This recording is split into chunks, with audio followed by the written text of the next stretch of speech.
Marcus Walker slammed the hotel keycard down on the marble counter and turned to face the woman he was supposed to marry in front of 200 strangers. "Your mother didn't just book us a room," he said, his voice low and shaking. "She booked us one bed. And now your entire family thinks this is real." Emily Whitmore couldn't breathe. What started as one small lie to save her pride was about to expose every secret these two had buried for 2 long years, including the one truth neither of them had ever dared to say out loud. Before we begin, tell me in the comments what city you're watching from. I want to see how far this story has traveled. And if you love emotional stories about second chances, family, and the kind of love that shows up when you've stopped waiting for it, follow and subscribe now, because this journey is only getting started. The knock came at 7:42 in the morning, and Marcus Walker knew that knock anywhere. He knew it the way a man knows the sound of his own name. 3 quick taps, then a pause, then one more, like the person on the other side of the door had made a decision, and then, half a second later, started to regret it.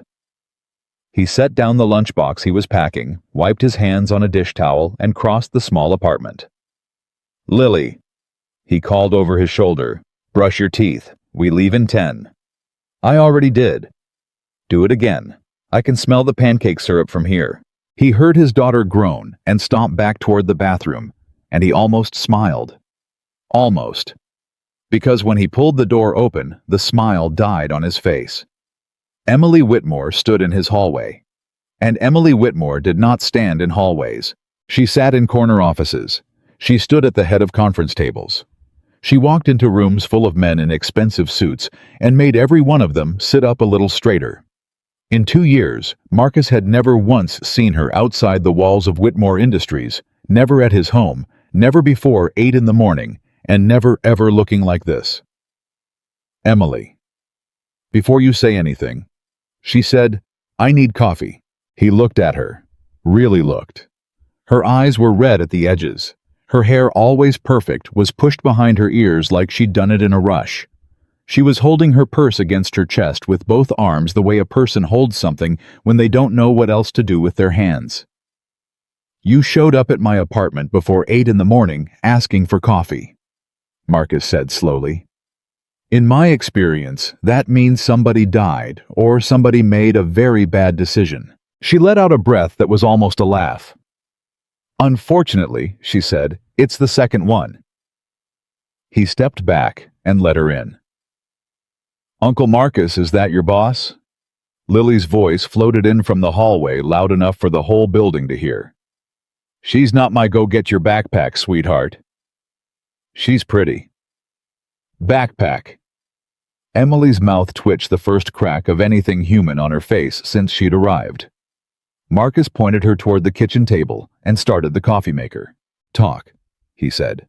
"Can I sit down first?" "You can sit and talk. You're a very capable woman. I've seen you do 6 things at once." She sat. She set her purse on the table, folded her hands on top of it, and stared at them like they belonged to someone else.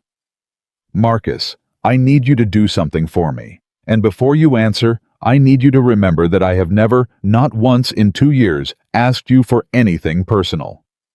That was true, and that was exactly what made his stomach tighten. "Okay," he said carefully.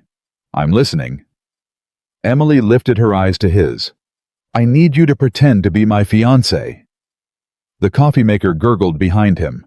Somewhere down the hall, Lily was singing to herself, and Marcus stood in his own kitchen, a dish towel over his shoulder, absolutely certain he had misheard. "I'm sorry," he said. "My what? My fiancé?" "Your fake fiancé." "Yes." He laughed. Not because it was funny. Nothing about her face was funny, but because his brain simply didn't have a better response ready. It was the kind of laugh a man gives when the ground shifts under his feet. "Emily, I fix office equipment for a living. I unjam copiers. I am not an actor." "I know. I've never even been in a school play." "I know that too." "Then why in the world would you pick me?" And there it was. The question landed and something in her face changed. She looked away. She looked at the coffee maker, at the refrigerator covered in Lily's crayon drawings, at anything but him. Whatever the real answer was, it scared her more than the question.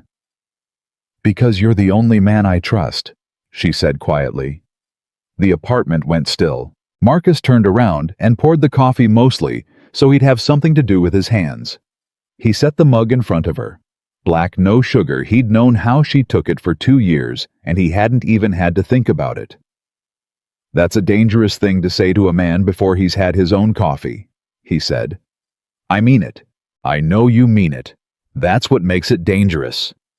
He sat down across from her. "Start from the beginning. Slowly. Use small words. Pretend I unjam copiers for a living." She wrapped both hands around the mug. "My cousin is getting married this weekend. The whole family's flying in. My mother, my aunts, my sister, everyone." She paused. "And they all think I'm engaged." "To who?" "That's the problem." She closed her eyes. "To no one." Marcus set down his own mug. "Emily, I know. How does an entire family come to believe a person is engaged to no one?" She rubbed her forehead with 2 fingers the way she did in long meetings when someone said something she couldn't believe she had to correct. "6 months ago my mother called me, and she started in on the usual. Why aren't you married? Why are you always working? You're not getting any younger. Your sister already has 2 children." Emily's voice went flat and tired, the voice of a woman who had heard the same speech 100 times. "And I was in the middle of closing the biggest account of my career. I had 3 people waiting outside my office, and she would not stop." "So what did you tell her?" "I told her I was seeing someone." "Okay?" Marcus nodded. "That's normal. People say that. That's a normal thing to say to get your mother off the phone." "That's what I thought too." And then, Emily set the mug down, and then she got excited. Which you have to understand, my mother does not get excited. My mother has 2 settings: disappointed and slightly less disappointed. But she got excited, and she started asking questions. "How serious is it? When can we meet him?" And I panicked, and I said it was serious, and she asked how serious, and She stopped. "You what?" Marcus said. Emily looked down at her hands. "I sent her a ring emoji." There was a long silence. "You did not," Marcus said. I panicked. "You sent your mother a ring emoji." It was a very stressful day. "Emily." He leaned back in his chair and stared at the ceiling. "Your mother saw a little cartoon diamond on her phone and thought that you were engaged. She called my sister within the hour. My sister called my aunt. By dinner, the entire family knew I was getting married. To no one." "To no one." Marcus dragged a hand down his face. That is impressive. I want to be clear, I'm horrified, but I'm impressed." "Thank you," she said dryly. "It's a real gift." Down the hall, Lily appeared with her backpack on both shoulders and her shoes on the wrong feet. "Uncle Marcus, are you and the pretty boss lady in trouble? Grown-up talk, baby. Fix your shoes. And they're on the wrong feet." "They feel fine." "They're on the wrong feet, Lily." She sat down on the floor right there in the hallway to fix them, and Emily watched her with a look on her face Marcus couldn't quite name. Something soft. Something almost sad. "She's gotten so big," Emily said quietly. "That's what they do." He turned back to her. "So let me make sure I understand the situation. Your family thinks you're engaged. There's a wedding this weekend, and you need to show up with a man who can convince a room full of people that he's the one you're going to marry. Yes? For how long?" "1 weekend, Friday to Sunday. Dinner, the rehearsal, the ceremony. And then it's over, and I'll tell them we broke up, and everyone will move on." "Everyone will move on," Marcus repeated. "You clearly haven't met your own mother." "I've met her 39 years. That's why I'm here at 7 in the morning, terrified out of my mind." He studied her. And this was the part that got him, because Emily Whitmore was not a woman who came apart. He'd seen her lose a $2 million account and not blink. He'd seen her fire a man twice her age without her voice ever leaving that calm level register. But sitting at his kitchen table holding a mug of coffee, she wasn't drinking. She looked like a woman about to lose something that actually mattered to her. "Why does this scare you so much?" he asked. "It's a lie. You've told your mother 100 lies. Why is this one different? Emily was quiet for a long moment. Because if I show up alone, she said, she wins. She'll look at me across that table with all my aunts watching, and she'll do that thing with her mouth, that little tight smile, and she'll say something like, well, we all knew it wouldn't last, and everyone will nod. And for the rest of the weekend, I'll be the sad one, the successful one who couldn't hold on to a man. And I have spent my entire life being the daughter who wasn't quite enough, and I will not walk into that room and hand her one more reason. She stopped a little breathless. She hadn't meant to say all of it. Marcus could see that on her face. He didn't say anything for a moment. He just let the words sit there. Okay, he finally said. So this isn't about the wedding. No, it's about not letting her see you lose. Emily's eyes came up to his, and there was something grateful in them, something a little bit stunned. You always do that, she said. Do what? See the thing underneath the thing. I unjam copiers, he said. You'd be amazed what people tell the guy fixing the copier. That got a real laugh out of her, small but real. And Marcus felt it land somewhere in his chest that he immediately decided to ignore. Why me? He asked again. Not to be cruel. He needed to hear it. You know powerful men, Emily. You could ask anyone. Men who look the part. Men who wear the right watch. Why the guy from the equipment floor? She looked at him for a long time. Because everyone else sees what I have, she said. They see the title, the company, the Whitmore name. They walk into my office and they see a resume. Her voice dropped. You've seen me at 9 o'clock at night when everyone's gone home, and I'm still at my desk pretending I'm not lonely. You saw me the day my father passed, and I came to work anyway because I didn't know where else to go. You've never once looked at me like I was something you could use. She swallowed. You just see me. And if I'm going to survive 3 days of pretending I need someone next to me who already knows the real thing. The kitchen was very quiet. Marcus knew that the smart thing, the safe thing, was to say no. He was a single father. She was his boss. There was a line between them for 100 good reasons, and every one of those reasons was still true. But there was also a woman sitting at his table who had never asked him for anything, asking him for this. Okay, he said. Emily blinked. Okay. One weekend. Marcus, are you? One weekend? He said. But there are rules. She let out a breath that seemed to take 10 pounds off her shoulders, and something bright came into her eyes. Rules, she said. You're negotiating with your boss.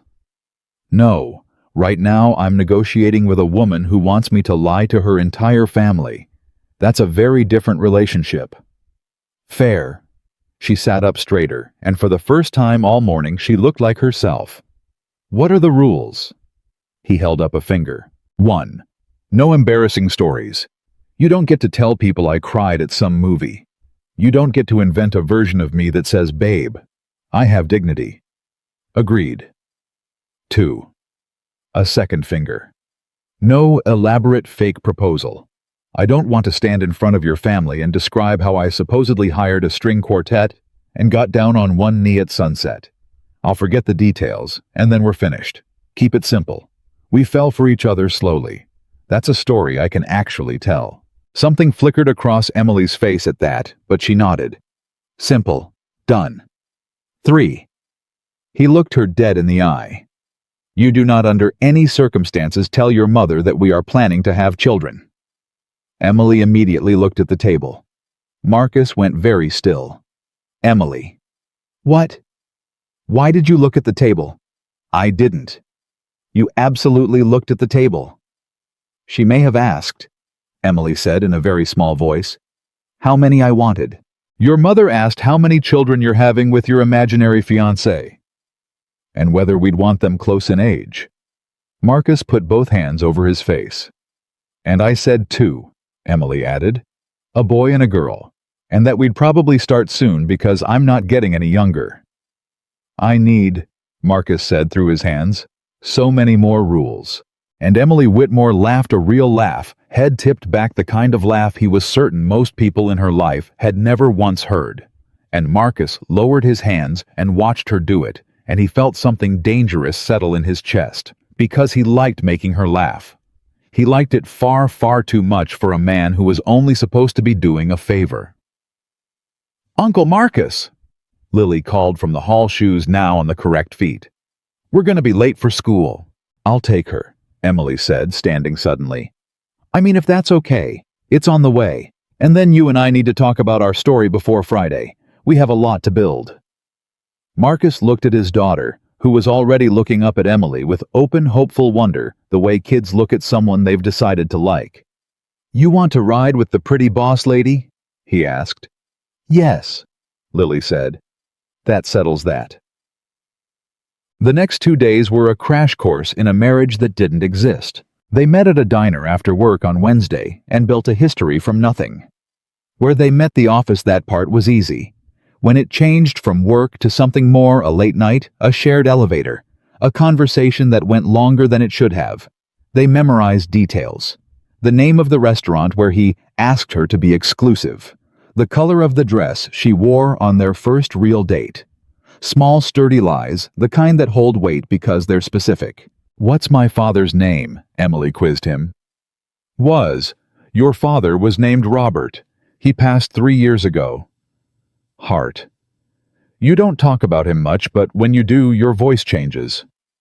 She stopped her pen halfway to the notepad between them. "I never told you how he died," she said. "You told me the day it happened. You didn't mean to. You said you'd be out for a few days, and then you said, 'My father's heart just stopped this morning.'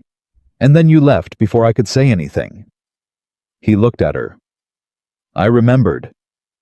Emily stared at him across the sticky diner table for a long moment. "You're going to be very good at this," she said quietly. "I'm a little worried about how good I'm going to be at this," he admitted. She didn't ask what he meant. Maybe she already knew. Friday came, whether they were ready or not. Marcus dropped Lily off at his sister's, kissed the top of her head twice, and drove 3 hours toward a life he was about to pretend was his. Emily sat in the passenger seat with a folder in her lap, going over names one more time, which aunt, not to discuss politics, with which uncle would try to sell him insurance, which cousin was the bride, and would be too stressed to interrogate anyone. "You're nervous," Marcus said, eyes on the road. "I'm strategic. You've read that folder 4 times. Your hands are shaking." She closed the folder. "If this goes wrong," she said, "it doesn't just embarrass me. It embarrasses me in front of every person whose opinion I've been chasing my whole life. Do you understand what that is? It's not one bad weekend. It's proof. It's them getting to be right about me forever." Marcus reached over. He didn't plan it. His hand just moved and rested it on top of hers. "Hey," he said. "Look at me." She looked. "I have never once let you down at that office. Not in 2 years. Not one time. Whatever you needed, I showed up. You know that." "I know that. So I'm not going to start letting you down now in front of your mother at your cousin's wedding. That's not who I am." He put his hand back on the wheel. "We walk in there together. We hold the line together. And on Sunday, I drive you home, and you get to be right about yourself for once, instead of everyone else." Emily didn't say anything for a mile. "You're a good man, Marcus Walker," she finally said. "I've been told," he said. "Usually by copiers, right before they jam." She laughed, and the tension in the car finally broke, and for the length of one highway exit, it almost felt easy. The hotel was the kind of place where the doormen wore gloves and the lobby smelled like fresh flowers and money. Marcus barely had time to take it in before it happened. There she is. A woman was crossing the lobby toward them, and Marcus knew before Emily even stiffened beside him exactly who it was. Same posture, same way of walking, like the room belonged to her. But where Emily's face could go soft, this woman's had set into something harder years ago. Margaret Whitmore, the mother, and she was crying. "Mom," Emily started, "we just—" But Margaret wasn't looking at her daughter. She was looking at their hands. And that's when Marcus realized that somewhere between the car and the lobby doors, Emily had taken his hand. Their fingers were laced together. Neither of them had decided to do it. It had simply happened the way it had happened at the kitchen table, the way it seemed to keep happening. "Oh my goodness," Margaret breathed. "It's really him." "Mrs. Whitmore," Marcus said, extending his free hand. "It's an honor to finally—" She didn't take his hand. She hugged him. She wrapped both arms around him right there in the middle of the lobby, and Marcus stood frozen with Emily's hand still locked in his. And this crying woman pressed against his chest, and over the top of her head, he met Emily's eyes. "This is already going badly," he mouthed. "You have no idea," she mouthed back. Margaret pulled away and held Marcus at arm's length, inspecting him the way a woman inspects fruit at a market. "You're older than I expected," she said. "Mom, I mean that as a compliment. The young ones don't stay." She turned to Emily, dabbing at her eyes. "I was beginning to think you invented him." Emily's laugh came out about half a second too fast. "Why would I invent him? You've done stranger things." Margaret waved a hand and pulled a key card from her purse.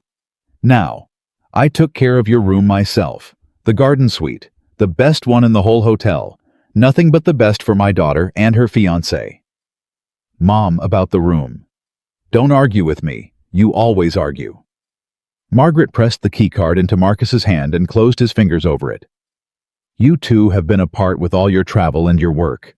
This weekend you should be together, properly." Marcus looked at the key card. Emily looked at the key card. Then they both very slowly looked at Margaret. "When you say the best room," Marcus said carefully, How many beds does the best room have?" Margaret smiled. It was the exact tight little smile Emily had described in his kitchen 2 days ago. "1," she said.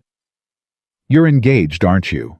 And she patted him on the cheek, told them dinner was at 7 and not to be late, and walked back across the lobby, leaving Marcus Walker standing there, holding a keycard to a room with 1 bed, with the woman he was pretending to marry in front of a family that now believed every word of a lie he'd agreed to tell for reasons he was no longer entirely sure of.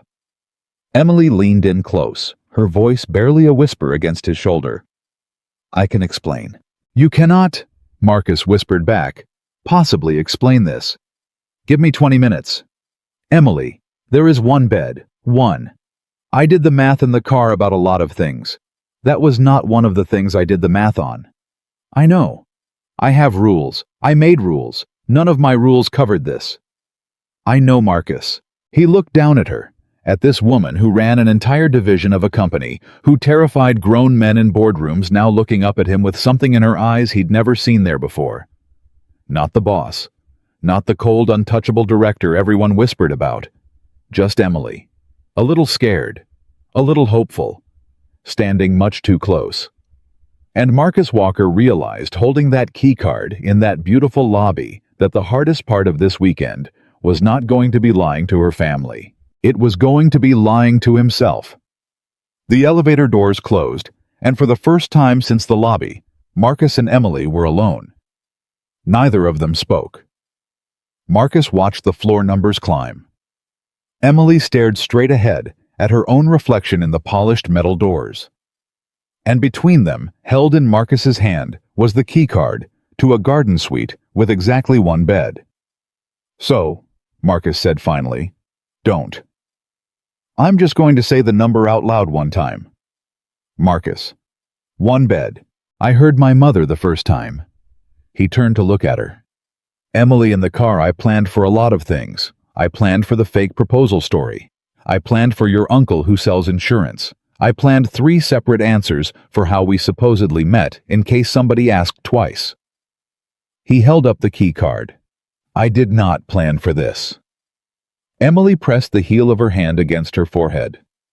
"I'll sleep on the floor." "You're not sleeping on the floor." "Then you'll sleep on the floor. I'm a grown man. I'm not sleeping on a hotel floor for 2 nights, so your mother thinks we're—" He stopped because the elevator dinged and the doors opened onto a hallway with soft carpet and gold light, and a couple was standing there waiting to get on. The couple looked at them, waited. "After you," Marcus said smoothly, and put his hand on the small of Emily's back to guide her out. He felt her go stiff under his palm. Then half a second later, he felt her lean into it just slightly, because the couple was still watching, and they were supposed to be in love. They walked down the hall in silence until they found the door. Marcus swiped the card. The light blinked green, and they stepped inside.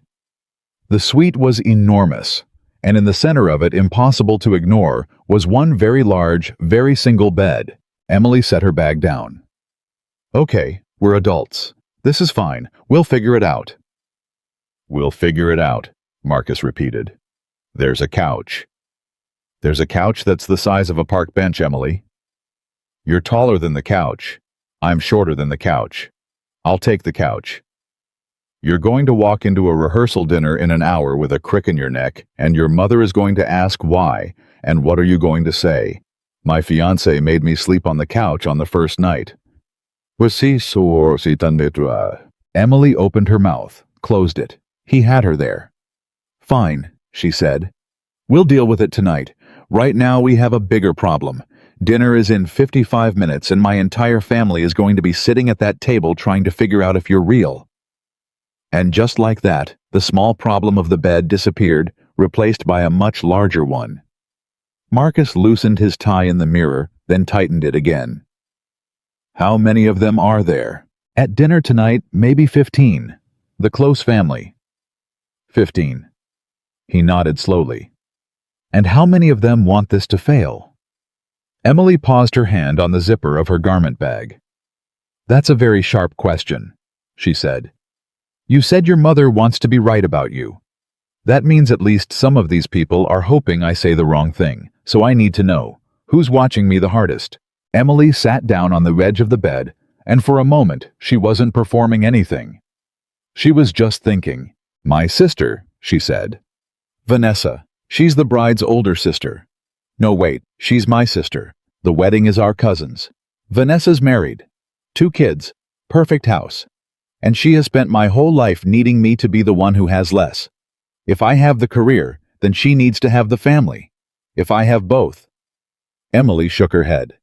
"She won't let me have both. She'll test you all weekend." "Okay, Vanessa. Who else?" "My mother, obviously. But my mother's already decided you're real. She cried in the lobby. That actually works in our favor. She'll defend you now, because if you're fake, then she cried over nothing in front of everyone, and my mother would rather die than be embarrassed." Marcus almost laughed. "So your mother's pride is protecting us. For now." "And the wild card." Emily hesitated, and Marcus watched her hesitate, and he knew there was one more name, and he knew it was the one that mattered. "Daniel," she said. "Who's Daniel?" She stood up, pulled her dress out of the garment bag, and didn't look at him. "He'll be there tonight," she said. "And I should have told you about him before now. I'm sorry. I didn't think he'd come." "Emily, who is Daniel?" She took a breath. "Daniel is the man I was actually supposed to marry," she said. 4 years ago, before I became a director, before any of it." She smoothed the dress over her arm, still not meeting his eyes. "He left me 11 days before the wedding. Invitations were already out. My mother had already paid for the flowers." Her voice was very flat, very controlled, the boardroom voice she used when she didn't want anyone to see what was underneath. "He said I was married to my job. He said I'd never make room for a person. And then he moved across the country, and I never saw him again." Marcus stood very still. "And he's coming to this wedding." "He's the groom's business partner. They're close. I found out yesterday. I almost called the whole thing off." She finally looked up. "But I couldn't. Because if I cancel now, everyone knows I ran. From him. Again." And there it was. The real reason. Not her mother. Not Vanessa. Not the ring emoji. Daniel. Marcus set down his tie completely and crossed the room to stand in front of her. "Emily, look at me." She looked. That's why you needed someone you trust, he said quietly. Not just anyone who looks the part. Someone who wouldn't flinch when the man who left you walks into the room. Someone who'd stay. Emily's chin trembled just barely, just once before she caught it. Yes, she whispered. You should have told me 2 days ago. I know. I was afraid you'd say no. I already said yes. He put his hands on her shoulders, steady, sure the way he did everything. And I don't take things back, not with you. So here's what's going to happen. We're going to walk into that dinner, and when Daniel looks at you, and they always do, he's not going to see the woman he left. He's going to see a woman who is so completely fine without him that she found someone better. Emily let out a shaky breath that was almost a laugh. You're very confident for a man who unjams copiers. You'd be amazed what you learn about people fixing their copiers. He squeezed her shoulders once and let go. Now get dressed. We've got a family to fool and an ex to bury. 40 minutes later, they walked into the private dining room together, and every head at the table turned. Marcus felt Emily's hand find his, and this time, he was ready for it. He laced their fingers together like it was the most natural thing in the world. And he smiled, the easy, warm smile of a man who had absolutely nothing to hide. Everyone, Margaret announced, beaming. This is Marcus. There was a chorus of hellos. Marcus lifted his free hand in a friendly wave, and his eyes swept the table, cataloging faces the way Emily had taught him.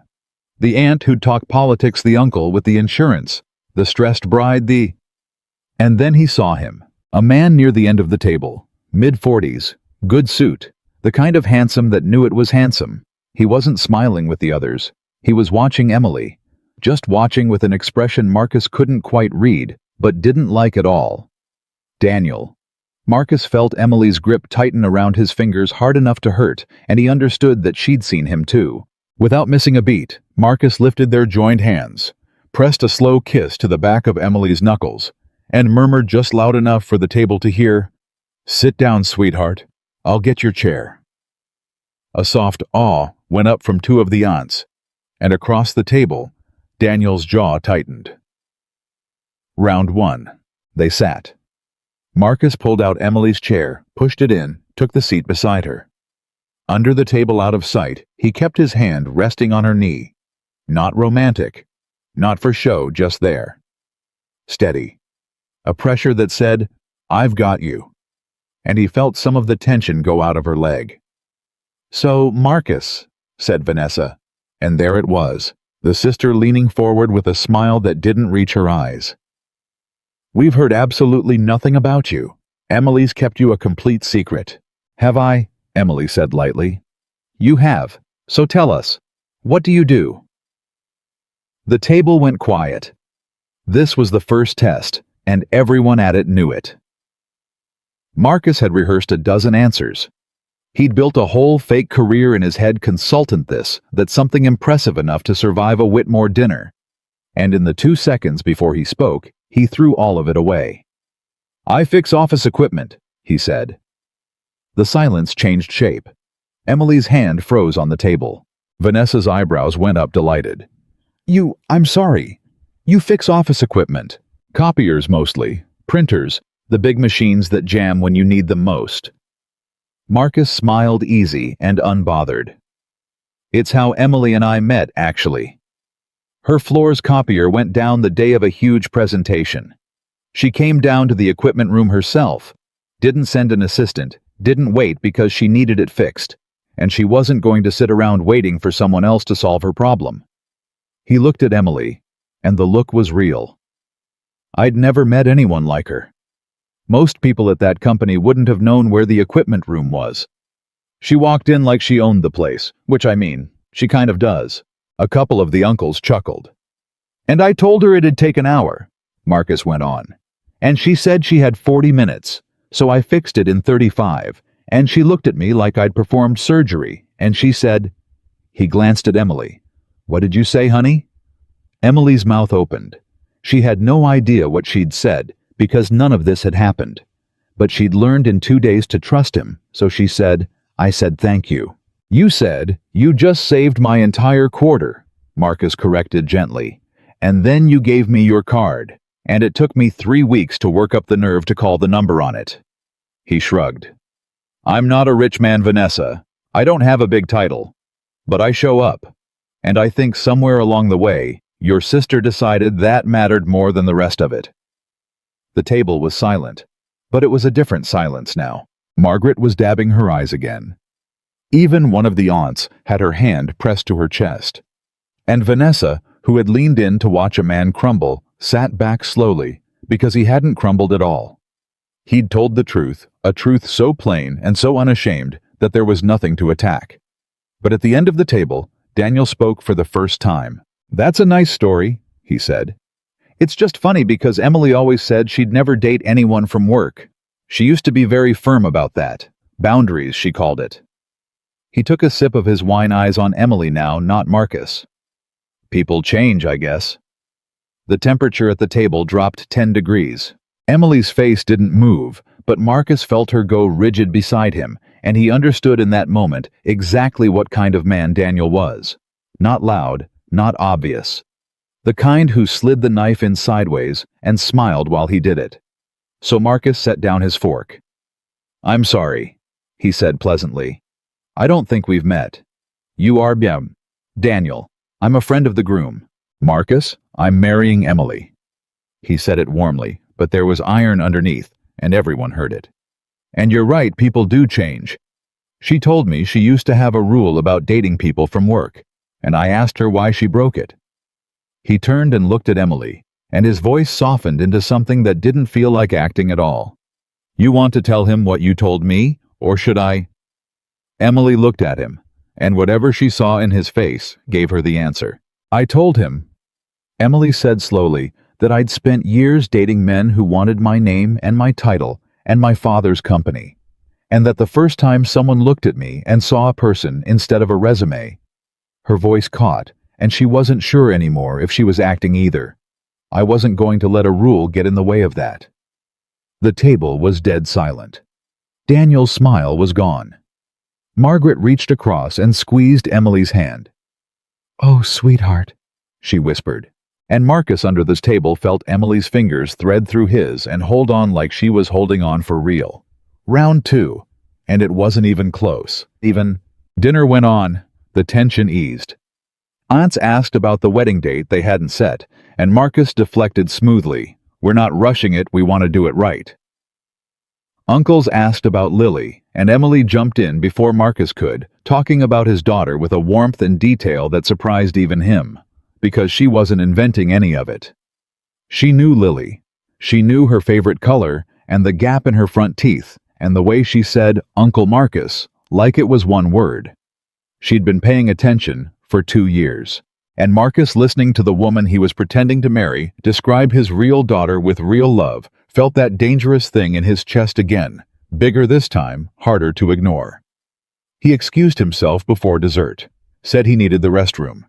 He needed a minute more than a restroom, but nobody had to know that. He was standing at the sink, both hands braced against the counter, looking at himself in the mirror, and quietly asking himself what exactly he thought he was doing when the door opened behind him. It was Daniel. Of course it was. Marcus, right. Daniel walked to the sink beside him, turned on the water, didn't wash his hands. Good performance out there. Marcus met his eyes in the mirror. It wasn't a performance.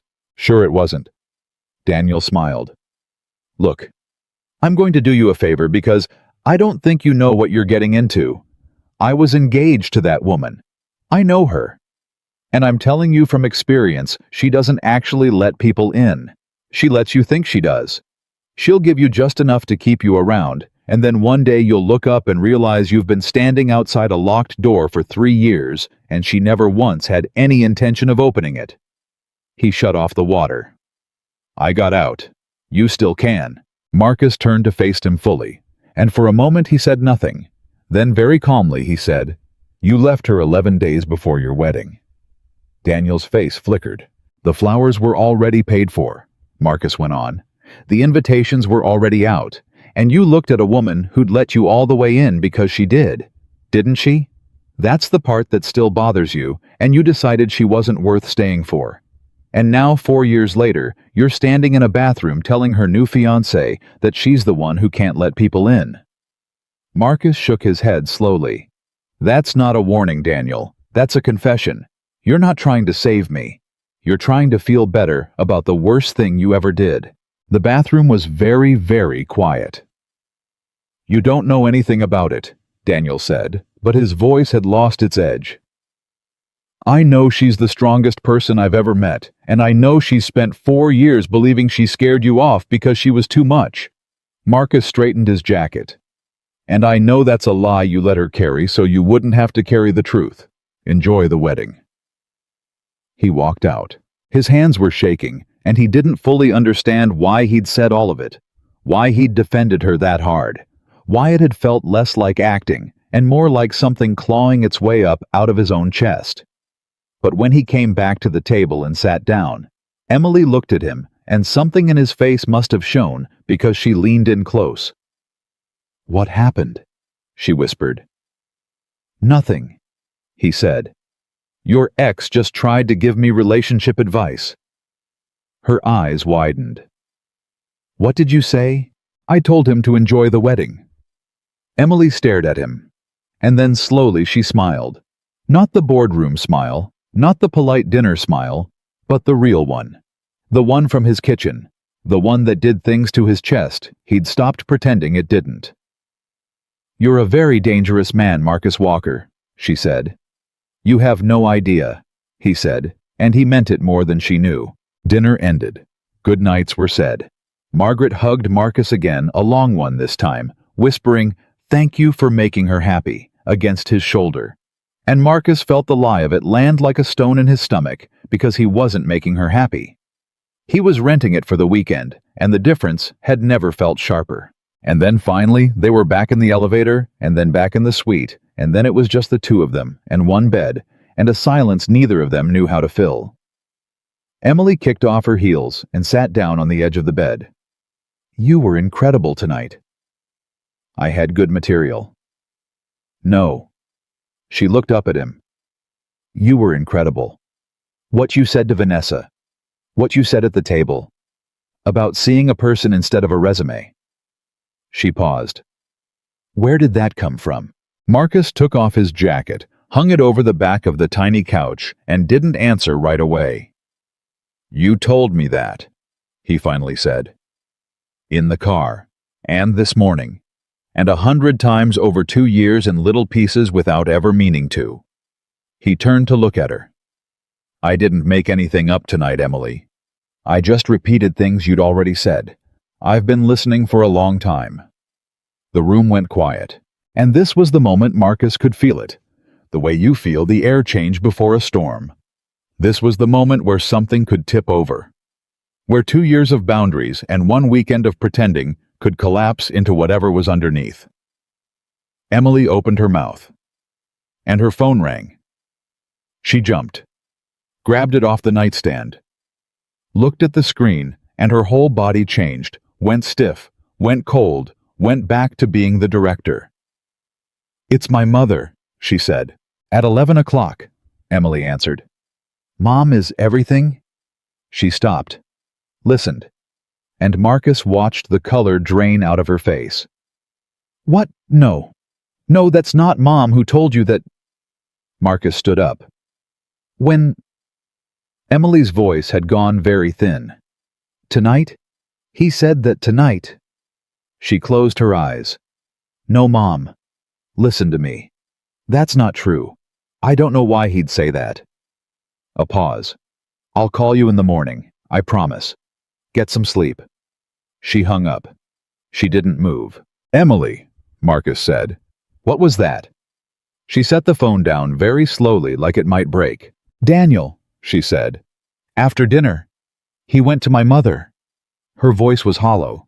He told her he'd done some checking, that you don't have any money, that you're a single father who fixes copiers for an hourly wage. She looked up at him, and there was something terrible in her eyes, not for herself, he realized, for him. He told my mother that you're only marrying me for the Whitmore money, and that she should protect the family before it's too late. Marcus went cold. And my mother, Emily said, believed him. The silence stretched between them. So tomorrow, Emily continued, her voice starting to shake. At the rehearsal in front of everyone, my mother is going to be watching you, testing you, looking for proof that you're she couldn't even say it, that you're using me. And if she finds it, she'll expose you at the wedding, in front of 200 people, to protect me from the gold digger I brought home. A brittle, awful laugh escaped her. Do you understand what he did? He didn't just attack me. He aimed at the one thing about you that's actually true. You do fix copiers. You are a single father. You're not rich.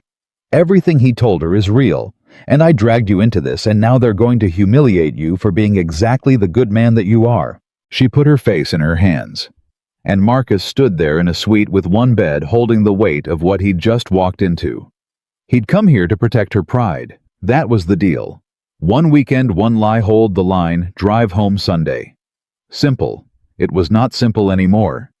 He crossed the room. He crouched down in front of her, gently pulled her hands away from her face and held them. Emily, look at me. She looked. Her eyes were wet. I'm not going anywhere, he said. You hear me? A man tried to scare me off in a bathroom tonight, and I didn't blink. Your mother can test me all weekend. She can look for proof. She's not going to find it because there isn't any. He held her gaze steadily. I'm not using you. I have never once used you. And tomorrow, when she's watching me, she's going to see a man who's exactly what he says he is. Because that's the one thing I can do better than any rich man in that room. His voice dropped. I can be real. Emily's tears spilled over. Why are you doing this? She whispered. It was supposed to be one favor. This is so much more than a favor now. Why are you still here? And Marcus opened his mouth to answer, and realized he didn't have a safe one. The true answer was sitting right there at the front of his chest, had been building for 2 years, had cracked wide open at that dinner table tonight, and he almost said it. Instead he said, because you're my friend, and you don't leave your friends to face the wolves alone. It wasn't the whole truth. They both knew it wasn't, but it was the part he was allowed to say. Emily nodded, wiping her face. Okay, she said. Okay. She took a breath, pulled herself together the way she always did, brick by brick, until the director was back in place. We should sleep, she said. Tomorrow's going to be a war. Yeah. Marcus stood. He looked at the one bed. She looked at the one bed. I'll take the couch, they both said at the same time. And despite everything, despite Daniel, despite Margaret, despite the trap closing in around them, they both laughed. Tired, cracked, real laughter. We'll share the bed, Emily said. We're adults. There's a pillow wall. I trust you. You trust me, Marcus repeated. You're the only man I trust. I told you that on Thursday, and I meant it. She stood, grabbed a pillow, and set it firmly down the center of the mattress like a border between two countries. Your side, my side. Geneva Convention. No crossing. Understood. They got ready in shifts. Lay down on opposite sides of the pillow wall. Turned off the light. And in the dark, staring at the ceiling of a room he never should have been in, pretending to be a man he wasn't, for a family that already hated him. Marcus Walker listened to Emily breathing 3 feet away and understood something with total, terrifying clarity. The lie had a shape now. It had teeth. Tomorrow her mother would try to prove he was a fraud, and the cruel joke of it was that she was right about one thing and wrong about everything that mattered. He was pretending to be Emily's fiancé. He just wasn't pretending to love her. Marcus? Emily's voice came softly through the dark. Yeah. Thank you. For tonight. For all of it. He stared at the ceiling. Get some sleep, Emily, he said. And on the other side of a pillow that suddenly felt very thin, neither of them slept for a long, long time. Marcus woke at 6:14 in the morning to the sound of Emily already awake. She wasn't moving. She was just lying on her side of the pillow wall, staring at the ceiling, and he could tell from her breathing that she'd been doing it for a while. You didn't sleep, he said quietly. I slept. Emily. An hour? Maybe. She turned her head toward him. The pillow wall was still there between them, but somewhere in the night it had gotten flatter, pushed down, and neither of them mentioned it. I've been lying here running through every version of today, every way it goes wrong. And they all end the same way. She sat up, pulling the blanket around her. My mother catches you in something, some small thing. The wrong fork, the wrong answer, a slip about your salary. And she uses it to pull the thread until the whole thing comes apart. She's good at it, Marcus. She's been doing it my whole life. She can smell a lie from across a room. Marcus sat up too, ran a hand through his hair. Then we don't give her a lie to smell, he said. What does that mean? It means we stop trying to make me look like something I'm not. He turned to face her. Last night at dinner, when did we win? Not when I sounded impressive, when I told the truth, when I said I fix copiers, when you said the thing about the resume. Every time we handed them something real, they had nothing to push against. He shrugged. So today, when your mother comes at me, we don't run. We don't hide the copier job or the hourly wage or Lily or the small apartment. We put it all on the table, because you can't expose a man who's already told you everything. Emily was quiet for a moment. That's either the smartest thing you've ever said, she murmured, or it's going to get us both killed. Probably both. She almost smiled. Then her phone buzzed on the nightstand, and the almost smile died. She looked at the screen. It's my mother, she said. A text. She read it. Marcus watched her face go still. She wants to have breakfast, just the two of us, this morning, before the rehearsal. That's not breakfast, Marcus said. No. Emily set the phone down. That's an interrogation. 90 minutes later, Marcus stood at the window of the suite, not looking at anything, just standing, while Emily got ready to go downstairs and sit across from her mother alone. He'd wanted to come. She'd said no. If Margaret wanted her alone, then bringing him would look like he was afraid to let her out of his sight, and that would only confirm what Daniel had planted. You'll be fine, he told her, though his stomach was in a knot. I know how to handle my mother. She was checking her reflection, smoothing her blouse, arming herself. The question is whether I can do it without giving anything away. She turned to him. If she asks me something and I don't have the answer we agreed on, if I hesitate, if I look away, then you tell her the truth about the thing underneath, even if the fact is a lie. Marcus stepped toward her. She's not testing whether the facts line up, Emily. She's testing whether you love me. That's the real question under all of it. So don't perform the facts, just don't lie about that part. Emily went very still. Don't lie about that part, she repeated slowly. Right. She looked at him for a long second, something unreadable moving behind her eyes, and then she nodded once sharp and walked out the door. And she did not think about how easy it had been to hear him say, "Don't lie about loving me," and feel her chest go tight for a reason that had nothing to do with strategy. Downstairs, Margaret was already seated at a corner table when Emily arrived, 2 coffees poured, 1 black, exactly the way Emily took it. Her mother had ordered for her. Her mother always ordered for her. Sit, Margaret said. Emily sat. You look tired.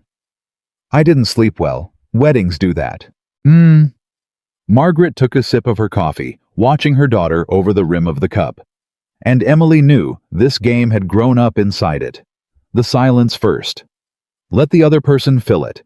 Let them get nervous and say too much. So Emily said nothing. She picked up her coffee and waited. It was Margaret who broke first, which almost never happened. He seems like a nice man, Margaret said. He is. The story last night, the copier. A pause. It was very charming. It's true. Is it? Margaret set down her cup. Because a man came to me last night, Emily. A man who was very concerned about you. And he told me some things that I've been sitting with all night, and I need you to look me in the eye and tell me they're not true. Here it was. Emily set down her coffee too, met her mother's eyes. Which man, Mom? Does it matter? It matters a great deal to me which man decided to whisper about my fiancé at my cousin's rehearsal dinner. Margaret's jaw tightened. She didn't want to say the name. And that told Emily everything that her mother knew on some level, that the source was rotten. Daniel, Margaret admitted. Emily let the name sit there in the air between them. Daniel, she repeated softly. The man who left me 11 days before our wedding, after you'd paid for the flowers. That Daniel. He came to you, and you listened to him. Margaret's face flickered. That was 4 years ago. You paid for those flowers, Mom, and you never once asked him why. You asked me. Do you remember what you asked me? You asked me what I'd done. Emily's voice didn't rise, but it sharpened every word a needle. The man who humiliated me and my family walks up to you at a wedding, and your first instinct after 4 years is still to believe him over me. The silence at the table was total, and Marcus upstairs had no idea that his advice was working, that by refusing to perform by simply telling the true thing underneath. Emily had just turned her mother's interrogation completely around. Margaret looked for the first time in Emily's memory, genuinely off balance. He said Marcus doesn't have money, Margaret said, but there was less certainty in it now. That he fixes copiers, that he's a single father, that he's after the family's... All of that is true, Emily said. Margaret blinked. What? He does fix copiers. He is a single father. He isn't rich. Every fact Daniel gave you is correct. Emily leaned forward. And Daniel handed you those facts like they were dirt, because he knew you'd hear poor and single father and get scared. He aimed at exactly the thing he knew would frighten you. That's the part you should be sitting with all night, Mom. Not whether Marcus is rich. Whether the man you trusted enough to believe was trying to hurt me on purpose. Margaret's hands had gone still around her coffee cup. His name is Marcus Walker. Emily continued, and now the words were coming from somewhere she hadn't planned, somewhere real. He has a daughter named Lily who's 7 and has a gap in her front teeth and calls me the pretty boss lady. He wakes up before the sun every morning to pack her lunch. He's never been late to a single thing in the 2 years I've known him. When my father died, Marcus was the only person at that entire company who looked at me like I was a person who'd lost someone instead of a director who needed to get back to work. Her voice cracked just slightly. You want to know if he's after our money? He fixed my copier, and it took him 3 weeks to work up the nerve to call me, because he was afraid I'd think a man like him wasn't good enough for a woman like me. That's who Daniel tried to make you afraid of. Margaret was quiet for a very long time, and then softly she said something that stopped Emily cold. You never talked about Daniel like that. Emily froze. What? When you were engaged to Daniel, you talked about the wedding, the venue, the guest list, the dress. Margaret's eyes had gone glassy. You never once talked about him. Not the way you just talked about this man. In 4 years, I have never heard you speak about anyone the way you just spoke about Marcus Walker. She reached across the table and took Emily's hand. I came here to protect you. And I think I've just watched my daughter fall in love in real time, and she doesn't even know it yet. Emily's mouth went dry, because it was supposed to be a performance. Every word of it. She'd built it to save the lie. And somewhere in the middle of defending a fake fiancé to her mother, she'd told the truth without meaning to, and her mother, her sharp, impossible, all-seeing mother, had heard it before she had. Mom, Emily started. That's not... Don't. Margaret squeezed her hand. Don't explain it to me. I'm your mother. I've been waiting 9 years to see you look like that. I'm not going to let you talk yourself out of it. She sat back, dabbing at her eyes with her napkin, and just like that, the interrogation was over, and something else had taken its place. Now, I owe that man an apology for even entertaining Daniel's poison, and I intend to give it to him at the rehearsal in front of everyone, so there's no confusion about where this family stands. Emily walked back up to the suite in a daze. Marcus was waiting by the door, and the second he saw her face, he crossed the room.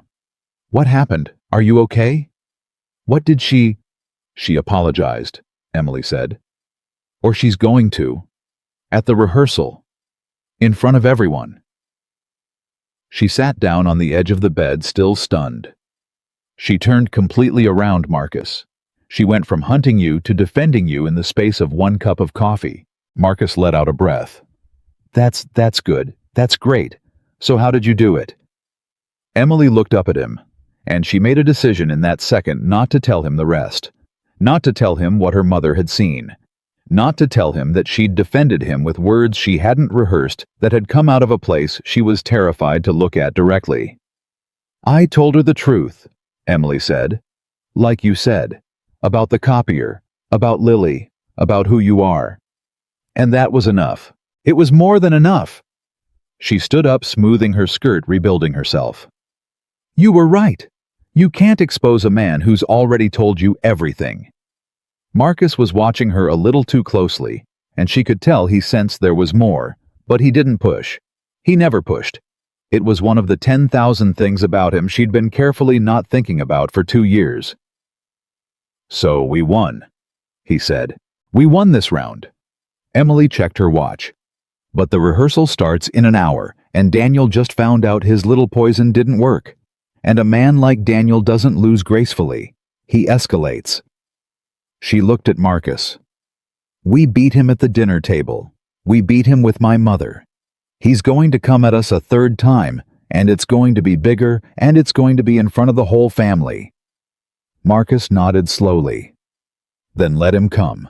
The rehearsal was held in the hotel's grand ballroom, and by the time Marcus and Emily arrived, most of the family was already there milling around the wedding party, finding their places, the coordinator with her clipboard, trying to herd everyone into order. Margaret found them almost immediately, and she did exactly what she'd promised. She took Marcus by both hands in the middle of the room with a dozen relatives close enough to hear, and she said, Marcus, I owe you an apology. Last night I let someone put doubts in my head about you. Doubts you didn't earn and didn't deserve. I judged you before I knew you, and that was wrong of me, and I'm sorry. Her voice carried clear and deliberate, meant to be overheard. Welcome to this family, truly. A few of the aunts nearby made soft sounds. Vanessa, standing off to the side, watched with an expression that had curdled considerably since last night. Marcus, to his enormous credit, didn't gloat. He just held Margaret's hands and said gently, Thank you, Mrs. Whitmore. That means more than you know. Margaret, she corrected. Your family now. It's Margaret.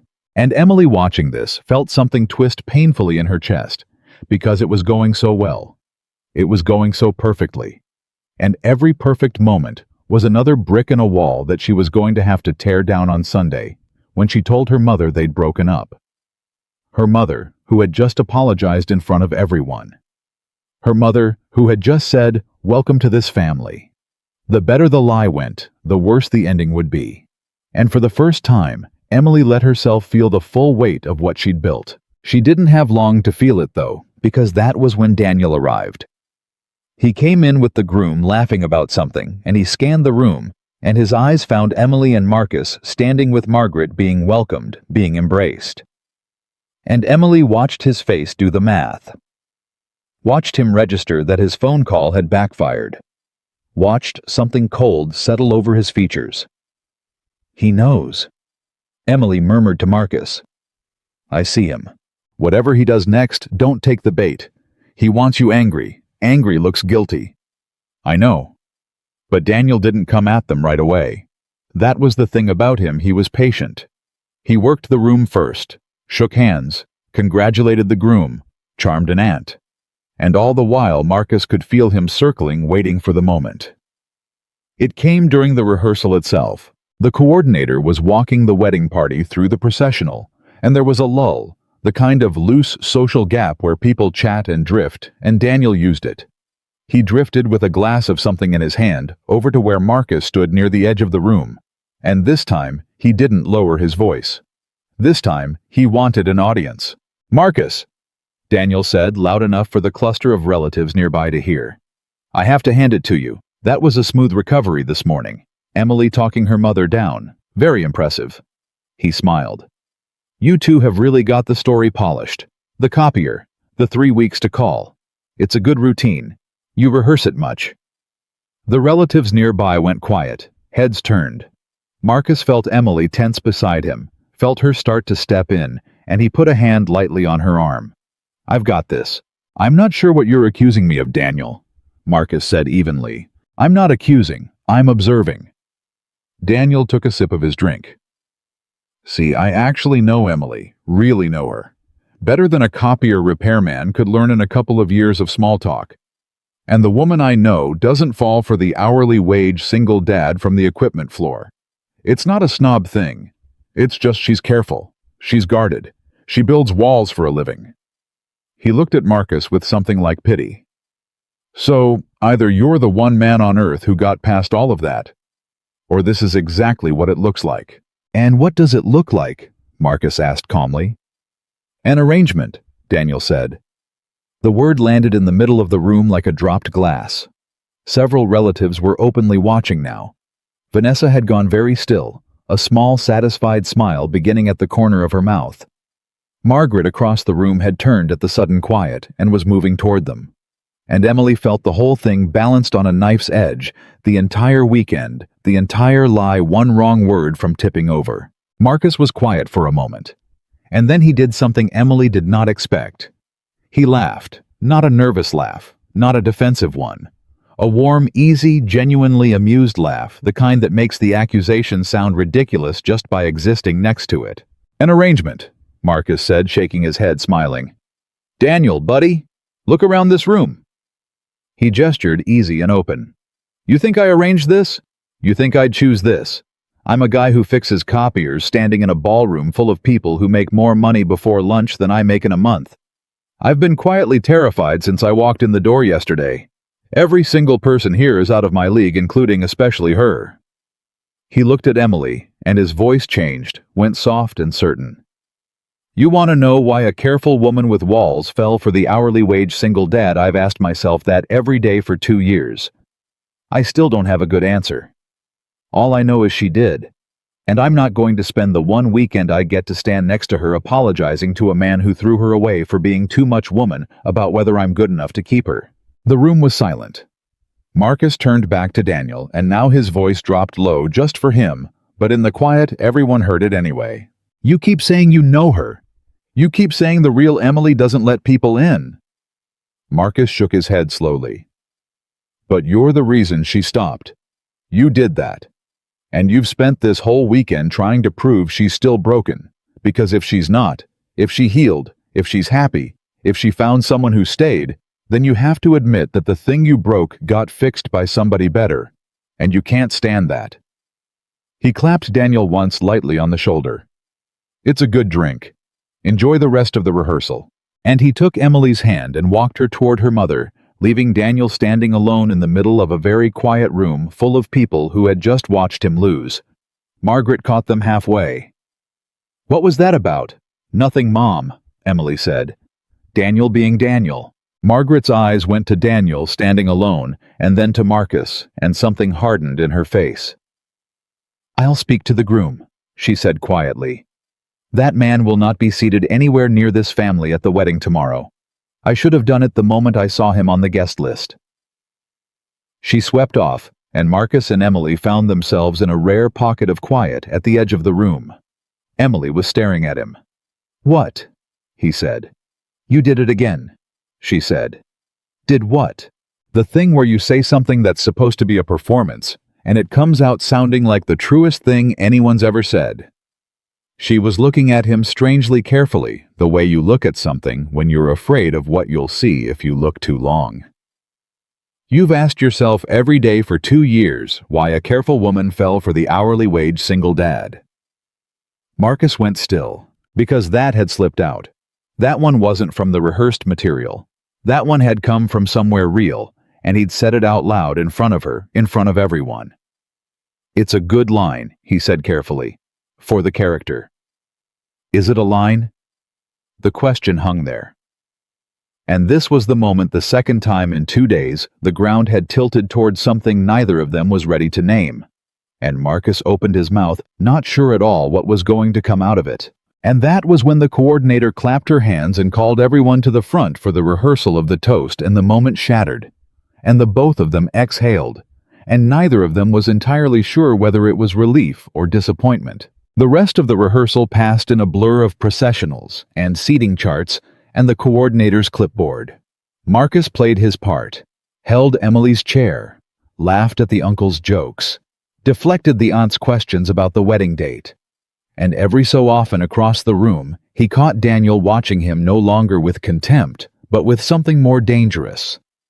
The look of a man who had lost twice and would not lose a third time quietly. It was nearly 2 o'clock in the afternoon when the rehearsal wrapped and the family began drifting toward the terrace for lunch. Emily pulled Marcus aside near the ballroom doors. "He's not done," she said low. "No. He lost in front of everyone just now. My mother's cut him out of the seating. He's humiliated, and he's the kind of man who'd rather burn the whole thing down than walk away from a fire he started." She looked up at Marcus. "He's going to do something at the wedding tomorrow. Something public. Something he can't take back. Then we'll be ready for it." "Marcus." Her voice dropped, and something vulnerable came into it. "I need to tell you something. And I need you to not make it weird." His pulse ticked up. "Okay, this morning with my mother?" Emily hesitated. She'd promised herself she wouldn't say this, and now she was saying it anyway. "When I defended you, when I told her who you are, She stopped, started again. "Some of what I said wasn't from the script, and I think she could tell, and I wanted you to know that before tomorrow. Because if this goes sideways at the wedding, if it all comes apart, I don't want you to think that everything I said in there was fake." She looked away. "That's all. That's the whole thing." Marcus's heart was pounding. "Emily, don't," she said quickly. "Please, don't say anything. I shouldn't have just forget I said it. We have a wedding to survive." And she turned and walked toward the terrace, leaving him standing in the ballroom doorway with his heart in his throat and the very clear, very terrifying understanding that the pillow wall between their two sides of the bed had never had a chance. He stood there a moment longer, collecting himself, and when he finally turned to follow her out to the terrace, a voice stopped him. "She told you, didn't she?" Marcus turned. Daniel was leaning against the wall by the door waiting. He'd been waiting the whole time. "Whatever she just told you," Daniel said quietly. "I could see it on her face from across the room. She's starting to believe her own performance." He pushed off the wall. "You want some real advice, copier man to man? No audience this time." He stepped closer. "Get out.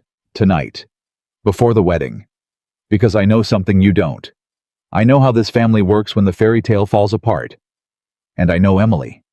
She's going to let herself feel something for you this weekend, because it's convenient, because you're standing right there being noble. And then Monday comes, and the wedding's over, and she goes back to her office and her walls, and you go back to fixing copiers, and she will not call you." His voice was almost gentle now, which made it worse. "I'm not your enemy. I'm the ghost of your future. I stood exactly where you're standing. I believed it too. And she left me standing at an altar with the flowers already paid for." He held Marcus's gaze. "The only difference between us is I got out with an engagement ring. You're going to get out with a broken heart and an hourly wage. So do yourself a favor, drive home tonight. Tell them it didn't work out. Save yourself the version of this where it's real." And for the first time all weekend, Marcus didn't have an answer ready. Because the cruelest thing about what Daniel said was that some small, cold part of him was afraid it might be true. Emily had told him this weekend was one favor, one lie: drive home Sunday. And here he was falling, not pretending to fall, actually falling for a woman who might very well walk back into her glass office on Monday and close the door and leave him exactly where Daniel said he'd end up. Daniel saw the doubt land. He smiled satisfied and walked out to the terrace to join the family, leaving Marcus alone in the empty ballroom with the one thing no performance could protect him from: the truth that he wasn't sure this was going to end the way he needed it to. Marcus stood there for a long moment. Then he pulled out his phone and he called the one person who always made things simple. "Hi, Daddy. Lily's voice came through bright and unafraid, and something in his chest steadied instantly. "Hey, baby, how's Aunt Karen's?" "We made cookies, and I only ate 3 raw ones, and Aunt Karen said that was too many, but I think 3 is a good number." A pause. "Daddy, are you being fake married still?" Marcus laughed despite everything. "Yeah, baby, still fake married." "Is the pretty boss lady nice to you?" Marcus looked out through the ballroom doors across the terrace to where Emily stood in the afternoon light, laughing at something her aunt had said, glancing back toward the doors every few seconds looking for him. "Yeah," he said quietly. "She's real nice to me." "Good, because if she's mean, I'll fight her." "Nobody's fighting anybody, Lily." "Okay, but I could." "I know you could." He smiled. "I'll be home tomorrow night. I love you. Go easy on the raw cookies." He hung up. And whatever doubt Daniel had planted hearing his daughter's voice had burned most of it away. Because Daniel was a man who ran. Marcus was a man who showed up. That was the whole difference between them, and it always had been. Daniel got out with a ring. Marcus stayed for the broken heart. And if that was the trade, if the price of being the kind of man who stayed was a broken heart on Monday, then Marcus Walker had made that trade a long time ago, the day he decided what kind of man he was going to be. He put his phone away and walked out onto the terrace.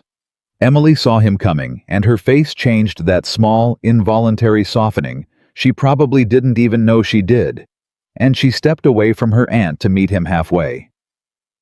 "There you are," she said. "I was starting to think Daniel got you." "Daniel tried," Marcus said. Her smile faltered.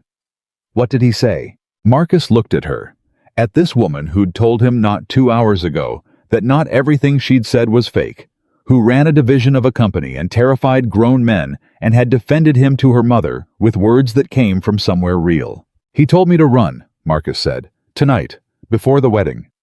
He said you'd let yourself feel something this weekend, and then go back to your walls on Monday and never call me."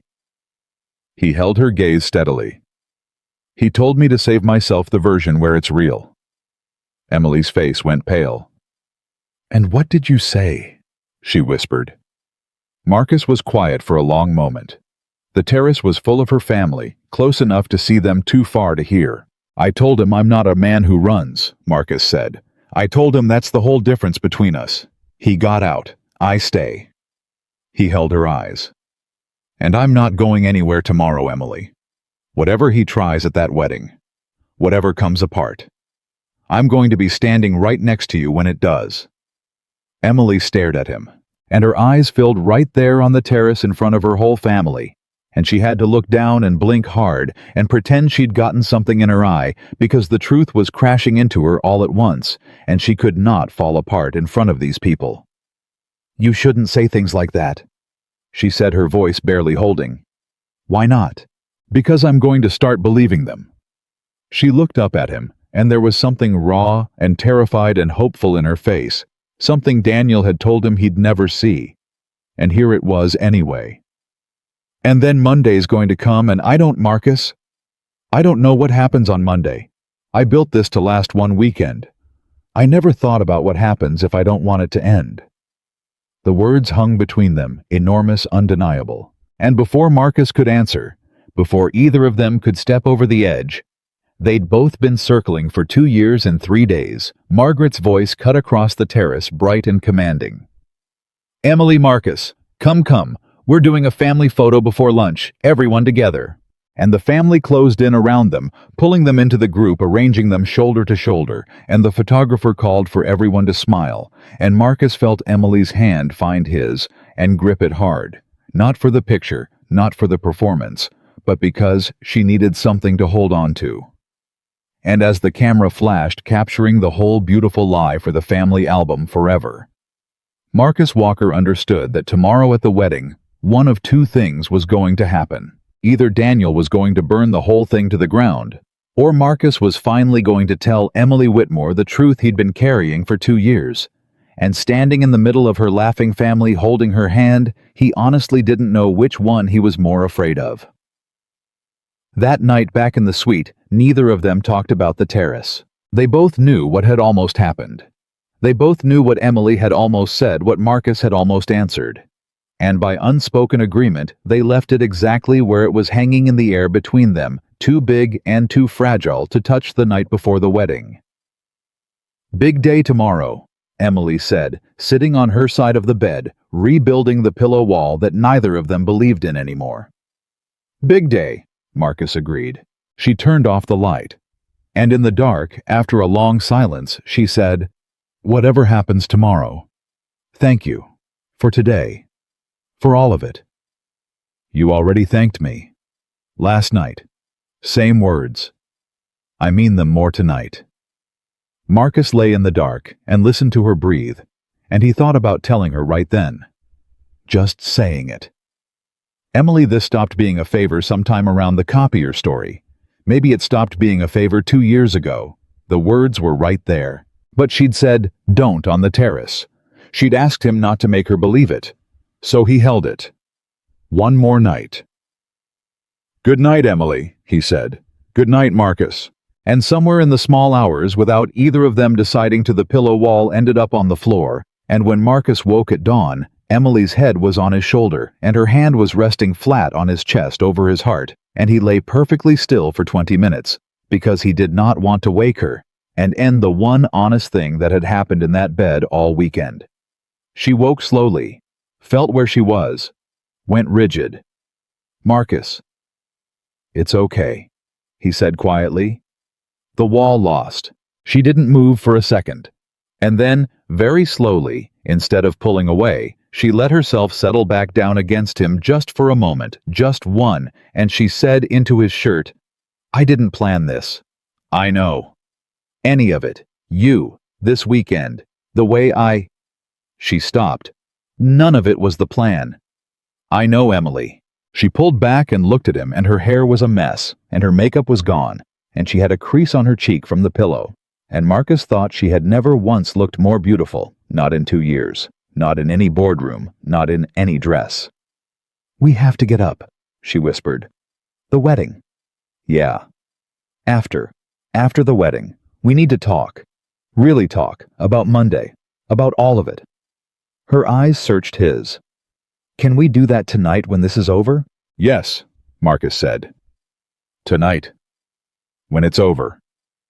Neither of them knew in that quiet dawn moment that by the time the wedding was over, everything would already have changed. The morning moved fast. The women of the family swept Emily off to get ready with the bridal party, and Marcus was left to dress alone in the suite, tying his tie in the mirror, running through the day, the way he'd run through the dinner 2 nights ago. Where Daniel would be. What Daniel might try. He'd promised Emily he'd be standing next to her when it came apart, and he intended to keep that promise, but a promise doesn't tell you what the attack will look like. It was 11:40 in the morning when the first strange thing happened. A knock at the suite door. Marcus opened it to find Vanessa standing there, Emily's sister, alone. "Can I come in?" she asked. Every instinct Marcus had said no, but he stepped back and let her in. Vanessa walked to the middle of the room and turned to face him, arms crossed, and for a moment she just studied him. "I've spent this whole weekend trying to figure you out," she said, "and I couldn't. And that bothered me, because I'm good at figuring people out." She tilted her head. "But this morning I finally got it. You know what I realized? I have a feeling you're going to tell me. You're not lying." Vanessa said it flatly, almost accusingly. "That's what threw me off. I kept waiting for the crack to tell the moment the story fell apart, and it never came, and I couldn't understand why." Her arms tightened. "And then I watched you at breakfast looking at my sister when she didn't know you were looking, and I understood. You're not lying about loving her. You might be lying about a lot of things. I still don't fully buy the fairy tale, but that part's real. You're actually in love with her." Marcus said nothing. "Here's the thing you need to understand about my sister," Vanessa continued, and something shifted in her voice, the sharpness draining out of it, replaced by something more tired, more honest. "Everyone thinks she's the strong one, the successful one, the one who has it all together. And I let them think that because it was easier for me if she was the one who had everything, and I was the one people felt sorry for. She looked away. But I know the truth. Emily has spent her entire life believing she isn't lovable, that people only want her for the name and the money and the title. Daniel confirmed it for her 4 years ago, and she's never recovered. She just built the walls higher and told everyone it was strength. "Why are you telling me this?" Marcus asked. Vanessa met his eyes. "Because if you're lying," she said, "if any part of this is a game, if you're going to walk away on Monday and leave her worse than Daniel did, then walk away now. Today. Before the wedding. Because she can survive being left by a con man. She cannot survive being left by a good one." Her voice cracked just slightly. "She's my sister. I've been terrible to her our whole lives. And I am asking you, if you don't mean it, don't be the thing that finally breaks her." The room was silent, and Marcus realized with a jolt that this was the twist he hadn't seen coming, that the sister he'd been braced to fight all weekend wasn't the enemy at all. She was just another person who loved Emily and didn't know how to say it. "Vanessa," he said quietly, "I'm going to tell you the truth. And I'm only telling you because you clearly love her more than you've ever let her see." He took a breath. "This started as a favor. Emily asked me to pretend, and I said yes because she's my friend and she was in trouble." He held her gaze. "But I stopped pretending somewhere around Thursday. I don't know exactly when it happened. I just know that I'm not acting anymore, and I haven't been for days, and if she walks back into her office on Monday and closes the door, it's going to be me standing outside it with the broken heart, not the other way around." He shook his head. "So no, I'm not going to walk away. I couldn't if I tried." Vanessa stared at him for a long moment, and then to his complete shock, her eyes filled and she pressed a hand to her mouth. "Oh my God," she whispered. "She actually found one." She laughed, wet and disbelieving. "She actually found a real one, and she doesn't even believe it's real." "She's starting to," Marcus said. "I think. Maybe." Vanessa wiped her eyes fast, angry at herself for the tears pulling her composure back together, the exact same way Emily did, and Marcus saw for the first time how much these two sisters were alike under all the years of competition. "Okay," Vanessa said. "Okay. Then you need to know something. And you need to know it before the ceremony." She stepped closer, lowering her voice. "Daniel came to me last night, after the rehearsal, after you humiliated him." Marcus went cold. "What did he want?" "He wanted my help." Vanessa's jaw tightened. "He knows my mother apologized to you. He knows the poison didn't work, so he's changing tactics. He's not going to try to prove you're a gold digger anymore. That failed." She looked at Marcus grimly. "He's going to try to prove the engagement is fake. Publicly. During the reception. He's got some plan. He wouldn't tell me the details. He just wanted to know if I'd back him up when he made his move. If I'd be the one to confirm that Emily was never really engaged." Marcus's stomach dropped. "And what did you say?" "I said yes," Vanessa admitted. The words hit the room like a slap. "Last night I said yes." Vanessa went on quickly. "Because last night I still thought this was a game, and part of me, the ugly part, the part I hate, part of me still wanted to see my perfect sister fall. But then this morning I watched you look at her." She shook her head. "So I'm telling you now so you're not blindsided. Daniel is going to try something at the reception. Something public. And he thinks he has me. He thinks I'm going to stand up and confirm it." She lifted her chin. "I'm not. But he doesn't know that yet. And I don't know exactly what he's planning, only that it's coming and it's going to be in front of 200 people during my cousin's wedding." Marcus stood very still, his mind racing. "Does Emily know?" "No. And you can't tell her." Vanessa grabbed his arm. "Marcus, listen to me. If you tell her before the ceremony, she'll spend the whole wedding terrified, watching the doors waiting for it. She'll fall apart.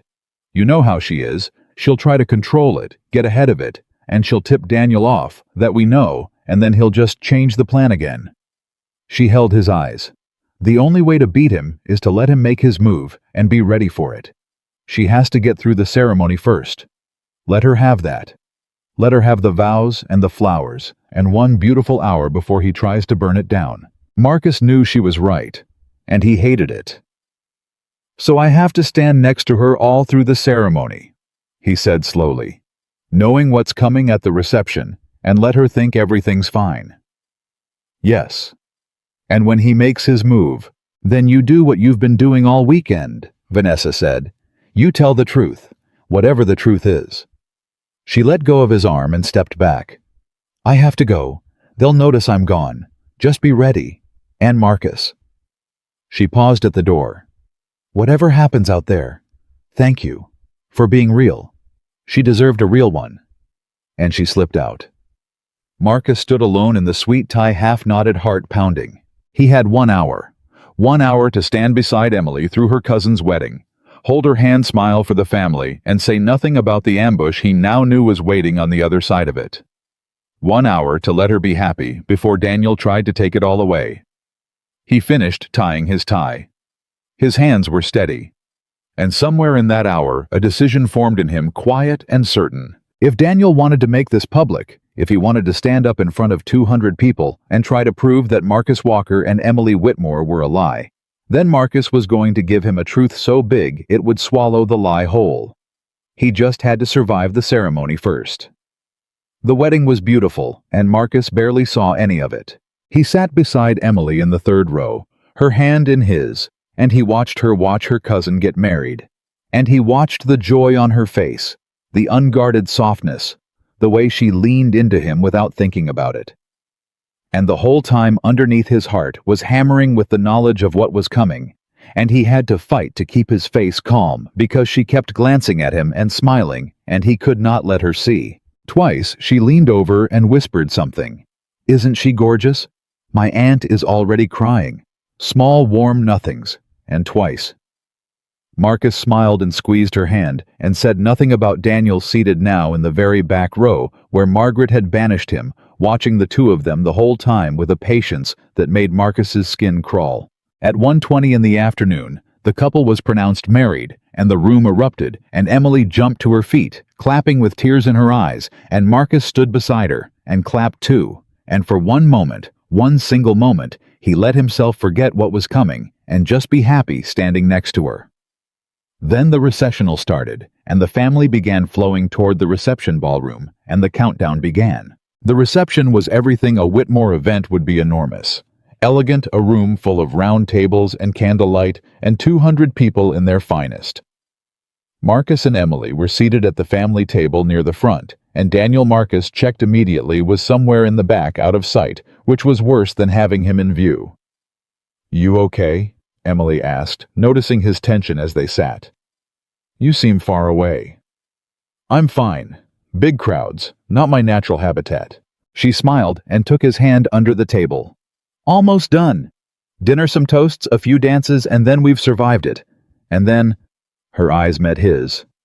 We talk. Tonight, like we said. Tonight, Marcus agreed and hated the weight of it. Dinner was served. The toasts began. The best man told a long story. The maid of honor cried. And with each toast, each speech, Marcus felt the tension winding tighter, because a wedding reception has an open microphone. And an open microphone was exactly the kind of thing a man like Daniel would use. It happened at 2:47 in the afternoon. The formal toasts had wound down.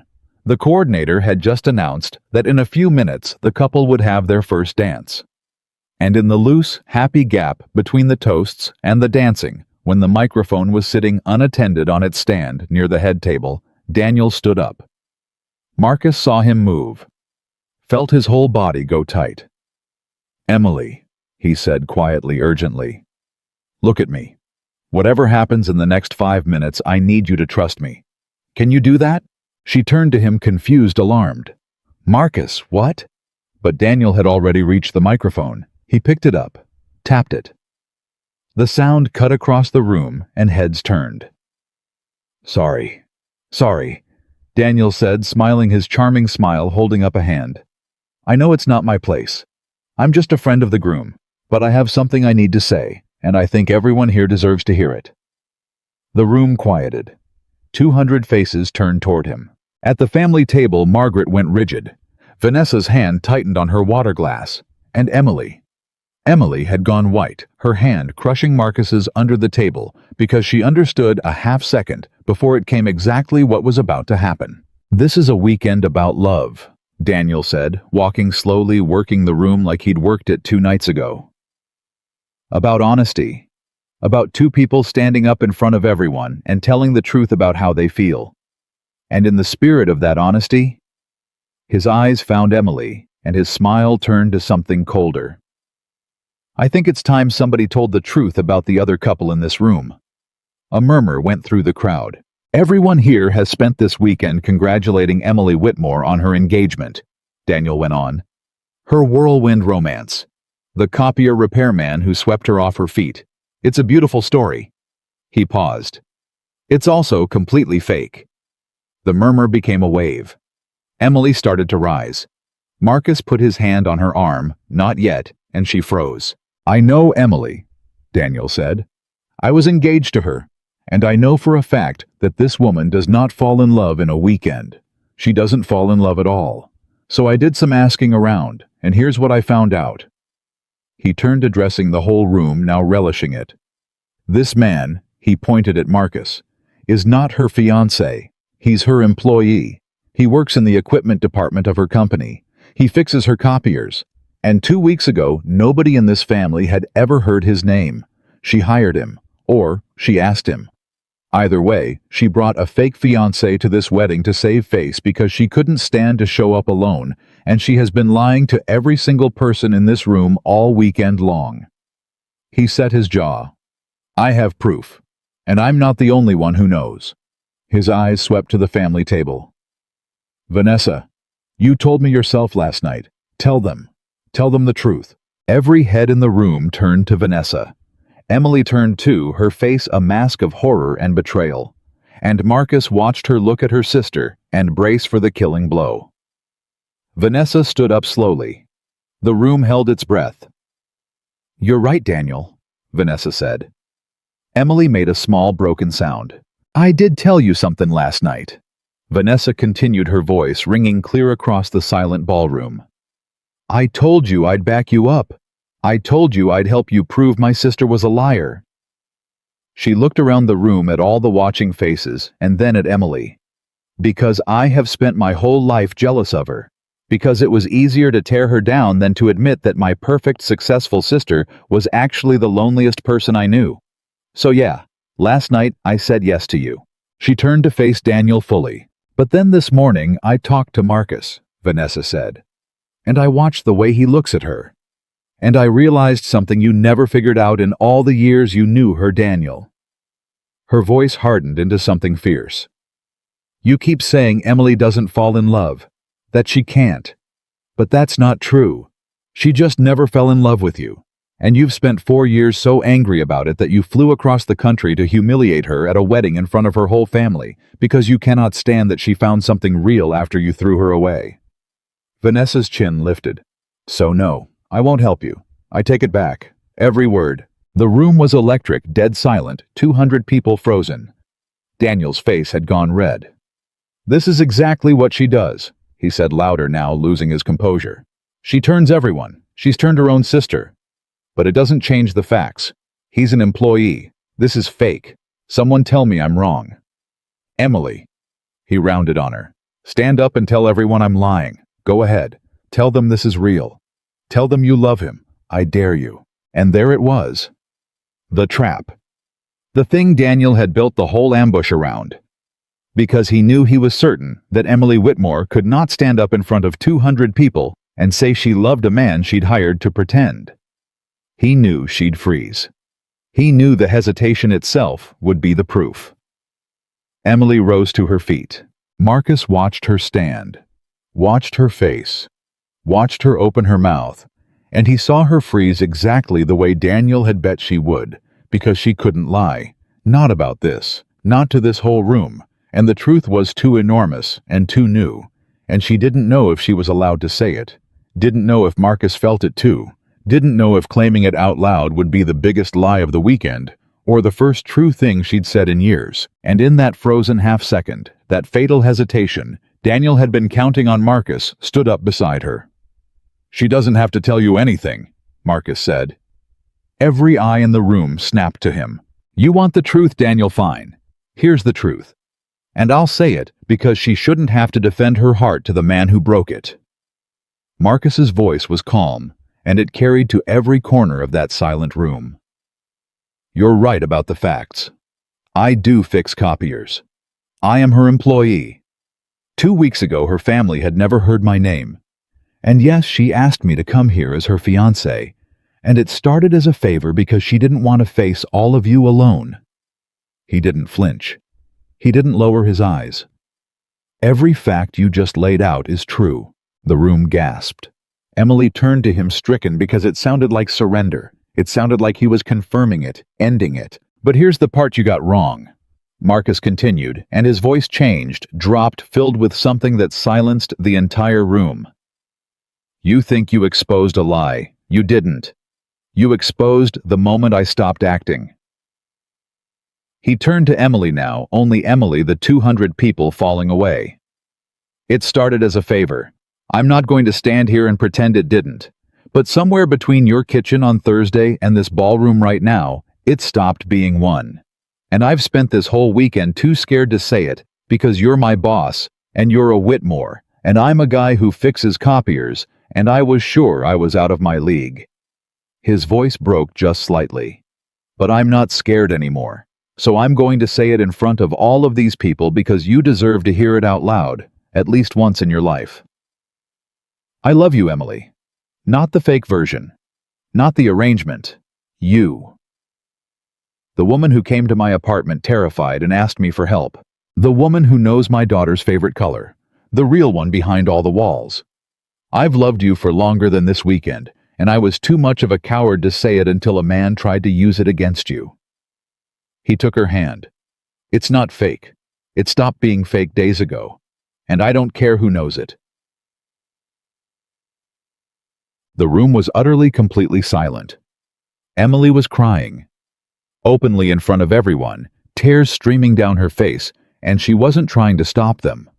And Daniel stood at the microphone, his entire plan in ruins, because he'd built the trap to catch a lie, and Marcus had walked into it and turned it into the most public confession of love the room had ever witnessed. You, Daniel started. You can't just... Sit down, Daniel. Margaret's voice cut across the room like a blade.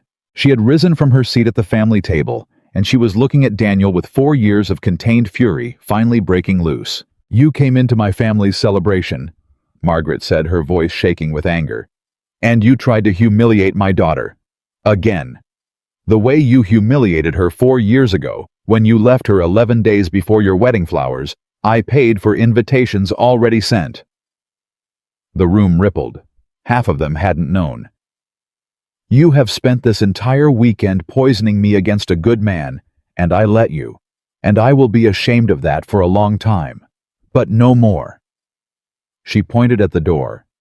You are not welcome here. Leave. Now.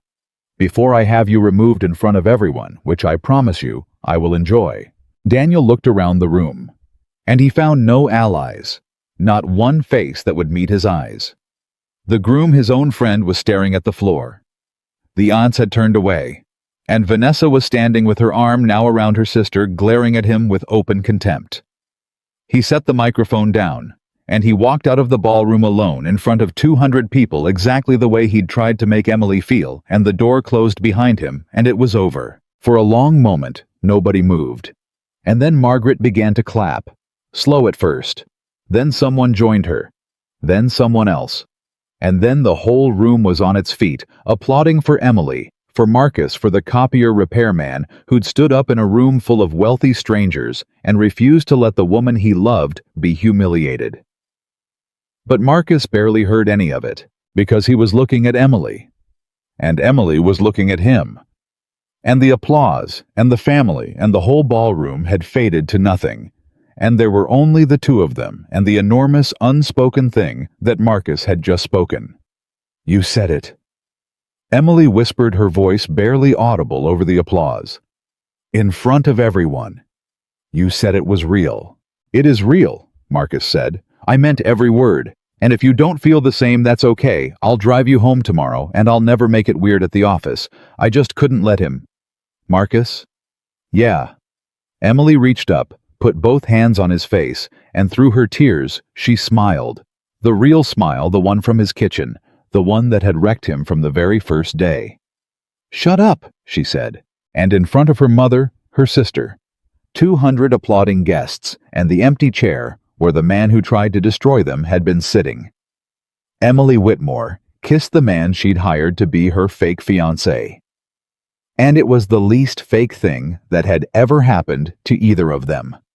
The applause somehow got louder. Somewhere, an aunt was sobbing. Margaret had both hands pressed to her chest. Vanessa was laughing and crying at the same time, and when Emily finally pulled back, her forehead resting against his, she whispered the words that neither of them had ever expected to be true when they'd walked into that hotel 2 days ago pretending. It stopped being fake for me on Thursday too, she said. The moment you opened that door and made me coffee before I even explained why I was crying, I just didn't have the courage to say it until a man dared me to. She laughed wet and disbelieving and free. So here it is in front of everyone. I love you, Marcus Walker, the real one, copiers and all. And Marcus Walker, single father, hourly wage repairman. The man who showed up, pulled her back in, and held her like he was never letting go, while behind them, the newlyweds took the floor for their first dance, and the whole Whitmore family celebrated not one love story that day, but two. But even in that perfect moment, holding the woman he loved in a room full of people who finally believed them, one small, quiet thought sat in the back of Marcus's mind, waiting. They'd told everyone it was real. But they still hadn't talked about Monday. The drive home on Sunday was the quietest 3 hours of Marcus Walker's life. Not a bad quiet, a careful one. The quiet of two people who had said enormous things in front of 200 strangers and now had to figure out what those things meant, with no audience, no Daniel, no family, no performance left to hide behind. Emily sat in the passenger seat with her hands folded in her lap, watching the road, and every few miles Marcus would glance over and catch her almost saying something and then not saying it. Finally, about an hour in, he broke it. You keep starting sentences, he said. I do not. You've opened your mouth about 6 times and closed it again. I fix things for a living. I notice when something's about to jam. She laughed softly, and some of the tension went out of the car. Okay, she said. Fine. Here's the thing I keep not saying. She turned in her seat to face him. Yesterday, in that ballroom, we told 200 people we love each other, and I meant it. I need you to know I meant every word. She took a breath. But we said all of it under the worst possible circumstances. Daniel had a microphone. My mother was watching. There were 200 people and a wedding cake. And I keep thinking, what if we only said it because we were cornered? What if it was real in that room with all that pressure, but out here in a car on a Sunday, with nothing forcing our hand, it turns out to be Emily? Let me finish. I have to say this or I'll never say it. Her voice tightened. I have been left before, you know that. And the way Daniel left me, it didn't just break my heart, it broke something about how I trust. So I need to know out here where nobody's making us. Do you still mean it? Or was it the room? Marcus was quiet for a moment. Then he did something that surprised her. He pulled the car over, right there onto the shoulder of the highway, put it in park, and turned to face her fully. I'm going to answer that, he said. But first I want you to notice something. There's no microphone, no Daniel, no 200 people. Your mother is 90 miles behind us. It's just you, me, and a car on the side of the road. He held her eyes. And I'm about to say the exact same thing I said yesterday, word for word, because it was never about the room. Emily's breath caught. I love you, Marcus said simply. I loved you before this weekend. I'll love you Monday morning when you walk into your glass office and I walk down to the equipment floor. The room didn't make it true. The room just finally made me brave enough to say it out loud. He reached over and took her hand. I'm not Daniel. I'm never going to be Daniel. I don't run. I show up. I've been showing up for 2 years, and I'm going to keep showing up whether you love me back or not, because that's just who I am. So no. It wasn't the room, Emily. It was never the room. Emily looked at him, and her eyes were wet, and she nodded, and she believed him. She could feel herself believing him, which was almost more frightening than not believing him. "Okay," she whispered. "Okay, I believe you." She wiped her eyes and laughed shakily. "God, look at me. I run a division of a company. I've closed deals that would make your head spin, and a copier repairman pulls over on the highway, and I fall apart. You didn't fall apart. You asked a hard question, and you listened to the answer. That's not falling apart. That's the bravest thing you've done all weekend, and you fought your ex and your mother and your sister this weekend." Marcus put the car back in drive. "Now buckle up. There's someone at home who's been asking about you for 3 days, and I promised her I'd be back tonight." Emily's head came up. "Lily, she calls you the pretty boss lady. She threatened to fight you if you were mean to me." He pulled back onto the highway. "She's been at my sister's all weekend, and she wants to meet the woman I've apparently been fake marrying. Which is going to be a fun conversation, because now I have to explain the part where it stopped being fake." Emily went quiet, and Marcus glanced over, worried he'd pushed too fast. "Is that too much?" he asked. "Meeting her, today. I know it's fast, we can—" "No," Emily said quickly. "No, it's not too much." She looked out the window, and when she spoke again, her voice was small. "It's just Marcus. I've never met a kid's dad's. I've never been I don't know how to be someone a child looks at as—" She stopped. "What if she doesn't like me?" And Marcus laughed, warm and easy, because of all the things Emily Whitmore was afraid of. This was somehow the one that got under her skin the most. "You terrify grown men in boardrooms," he said. "You stared down your mother over coffee. You survived Daniel, and you're scared of a 7-year-old. Extremely. She already likes you. She's liked you since the morning you drove her to school. You just don't know it yet." He squeezed her hand. "Trust me, I know my kid." 2 hours later, Marcus pulled up outside his sister Karen's house, and before he'd even turned off the engine, the front door flew open, and a small blur in a purple shirt came barreling down the walk. "Daddy!" Marcus got out just in time to catch her swinging Lily up into his arms, and she wrapped her whole body around him like a koala, and Marcus closed his eyes and breathed her in, and Emily, still sitting in the car, watched the two of them through the windshield, and felt something crack open in her chest that she didn't have a name for. "I ate too many raw cookies again," Lily announced. "But only 4 this time, Aunt Karen said," and then she stopped mid-sentence because she'd spotted Emily getting out of the car. Her whole body went still. She looked at Emily. She looked at her father. She looked back at Emily. "Daddy," Lily whispered in the least quiet whisper in the history of whispers. "That's the pretty boss lady." "It is," Marcus said, setting her down. "Is she still fake?" Marcus crouched down to Lily's level, and he took a breath, and Emily held hers. "No, baby," Marcus said gently. "She's not fake anymore. She's real now. Is that okay?" Lily considered this with the enormous seriousness only a 7-year-old can bring to a life-altering question. She looked at Emily for a long moment, and Emily, who had negotiated multi-million-dollar contracts without breaking a sweat, stood frozen on the sidewalk, waiting for the verdict of a child in a purple shirt. "Do you know how to play Uno?" Lily finally asked. Emily blinked.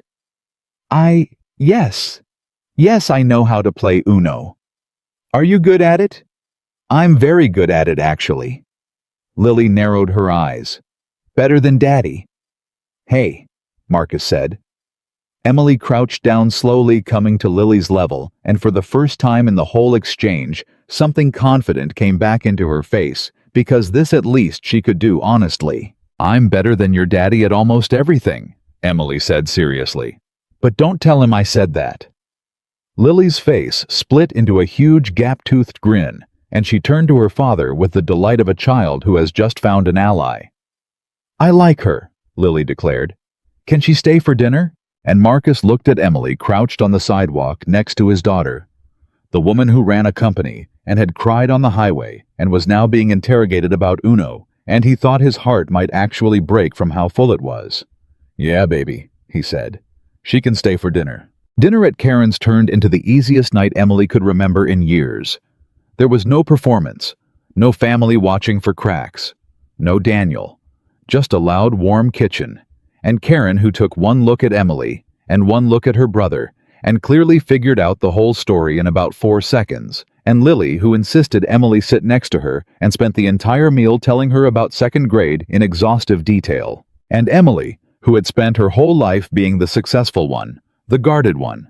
The one people wanted for her name sat in a small kitchen that smelled like garlic bread and let a 7-year-old talk her ear off and realized she had never in her life felt more like a person and less like a resume. Later, after Lily had crashed hard on the couch mid-sentence and Karen had carried her off to bed, Marcus and Emily stood in the kitchen doing dishes side by side, and it was the most married either of them had felt all weekend, which was strange because there was nobody left to perform for.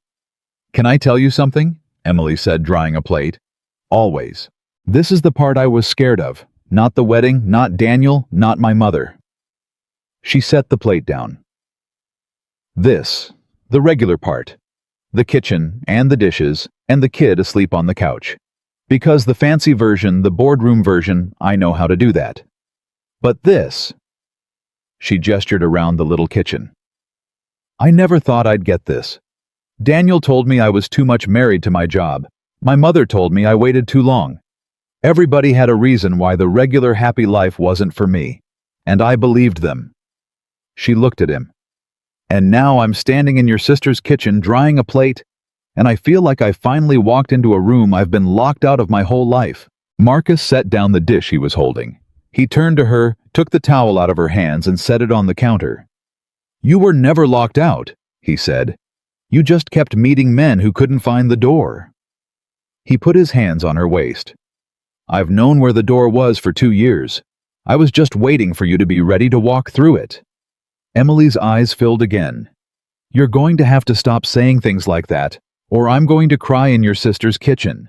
"Cry in my sister's kitchen? It's a good kitchen. It's seen worse." And she laughed and she leaned into him, and for a long moment they just stood there. Two people who had walked into a lie and walked out with the truth. Then Emily pulled back and her face changed, and Marcus recognized the look the strategist coming back online. "There's still Monday," she said. "I know. I'm serious, Marcus. Everything that happened this weekend was outside the real world. But Monday, I'm your boss again. You report up through my division. There are rules about this. HR policies. There are people who will say I gave you special treatment, that you're only in your job because of me, that..." She stopped, frustrated. The thing Daniel tried to make everyone believe. Some version of that is going to follow us into that building. And I won't do that to you. I won't let you become the guy who's only there because he's sleeping with the director. Marcus was quiet for a moment. "So what do you want to do?" he asked. "I don't know. That's the truth. I've closed billion-dollar deals, and I don't know how to solve this one, because for the first time in my life, the thing I want and the thing that's smart are pointing in opposite directions." She leaned back against the counter. "The smart thing is we keep it quiet. Hide it. Sneak around for a year until it's less complicated. And the thing you want..." Emily looked at him. "I'm tired of hiding, Marcus," she said. "I spent this whole weekend pretending, and the only moments that felt real were the ones where I told the truth. I don't want to spend the next year lying again. I just got done lying." She shook her head. "I don't want to sneak. I've never wanted anything less." Marcus nodded slowly. And then he said the thing he'd been thinking about since the highway. "Then I'll transfer out of your division," he said. Emily's head came up. "What number, Marcus? That's your..." "It's not a demotion. Hear me out." He leaned against the counter next to her. "The equipment department services the whole company, not just your division. There's no rule that says which director I report through. If I move my line over to operations, then you're not my boss anymore. You're just a woman I'm dating who happens to work in the same building. No policy, no special treatment. No leverage for anyone who wants to whisper. He shrugged. Same job, same pay, same copiers, different name at the top of the org chart. And nobody gets to say you're helping me climb because you won't have any power over my career at all. Emily stared at him. You'd do that, she said slowly. You'd rearrange your whole job so that people can't gossip about me. I'd do a lot more than that, Emily. This is just the easy one. He looked at her. You spent your whole life afraid people only wanted you for your title and your name and your power over things. So let me be the guy who arranged his life specifically so I'd have none of that from you. I don't want your title. I don't want your name. I don't want anything you can do for my career. I want the woman who plays Uno and cries on highways. He smiled. Making sure I report to operations is just how I prove it. And that undid her more than the ballroom had. Because in the ballroom, he'd said he loved her. Here in a kitchen with dish soap on his hands, he was showing her rearranging the actual architecture of his life, so that no one could ever again make her doubt she was loved for the right reasons. Emily didn't say anything. She couldn't. She just stepped forward and put her arms around him, and held on, and Marcus wrapped her up and held her right back, and they stood in his sister's kitchen for a long, long time. Monday came, and it was in the end almost anticlimactic. Emily filed the transfer paperwork herself first thing before the doubts could creep back in. She walked it down to operations personally. And when the operations director asked mildly why she was rerouting an equipment tech out of her own division, Emily looked her dead in the eye and said, "Because I'm dating him, and I won't have anyone say he's here because of me." And she watched the director's eyebrows go up, and she waited for the judgment, and it didn't come. The director just smiled and said, "Good for you, Emily. Took you long enough to want something for yourself." By lunchtime, the whole building knew. Of course it did. But here was the thing Emily hadn't expected. The whispers she'd braced for her whole life, they didn't come the way she feared. Because the story that spread wasn't, "The director is dating the copier guy." The story that spread, carried by 3 cousins who'd been at the wedding and couldn't stop talking about it, was about a man who'd stood up in front of 200 people and refused to let the woman he loved be humiliated, and then quietly transferred his own job so no one could accuse her of favoritism. And it turned out that a whole building full of people who'd spent years finding Emily Whitmore cold and untouchable were quietly deeply moved to discover she was a person after all. A person somebody had chosen. A person somebody had rearranged his life to love properly. The woman at the front desk, who'd worked there 11 years and never once seen the director smile, told Emily she was happy for her and meant it. Marcus found Emily at the end of that first day in her glass office, standing at the window, the way she used to when she thought no one was watching. Except this time he knocked, and this time she turned around, and she was smiling. "Different building rules now," he said, leaning in the doorway. "I checked. I don't report to you anymore, so I'm allowed to do this." And he crossed the office and kissed her right there in the glass office where anyone walking by could see. And someone did walk by. And Emily didn't pull away. And that more than anything was how she knew she was finally done hiding. They didn't rush the rest of it. There was no whirlwind, no second fake anything. Just a man and a woman and a little girl building something slow and real, the way Marcus built everything by showing up. He showed up. Every day. He showed up when Emily worked late and he brought her dinner.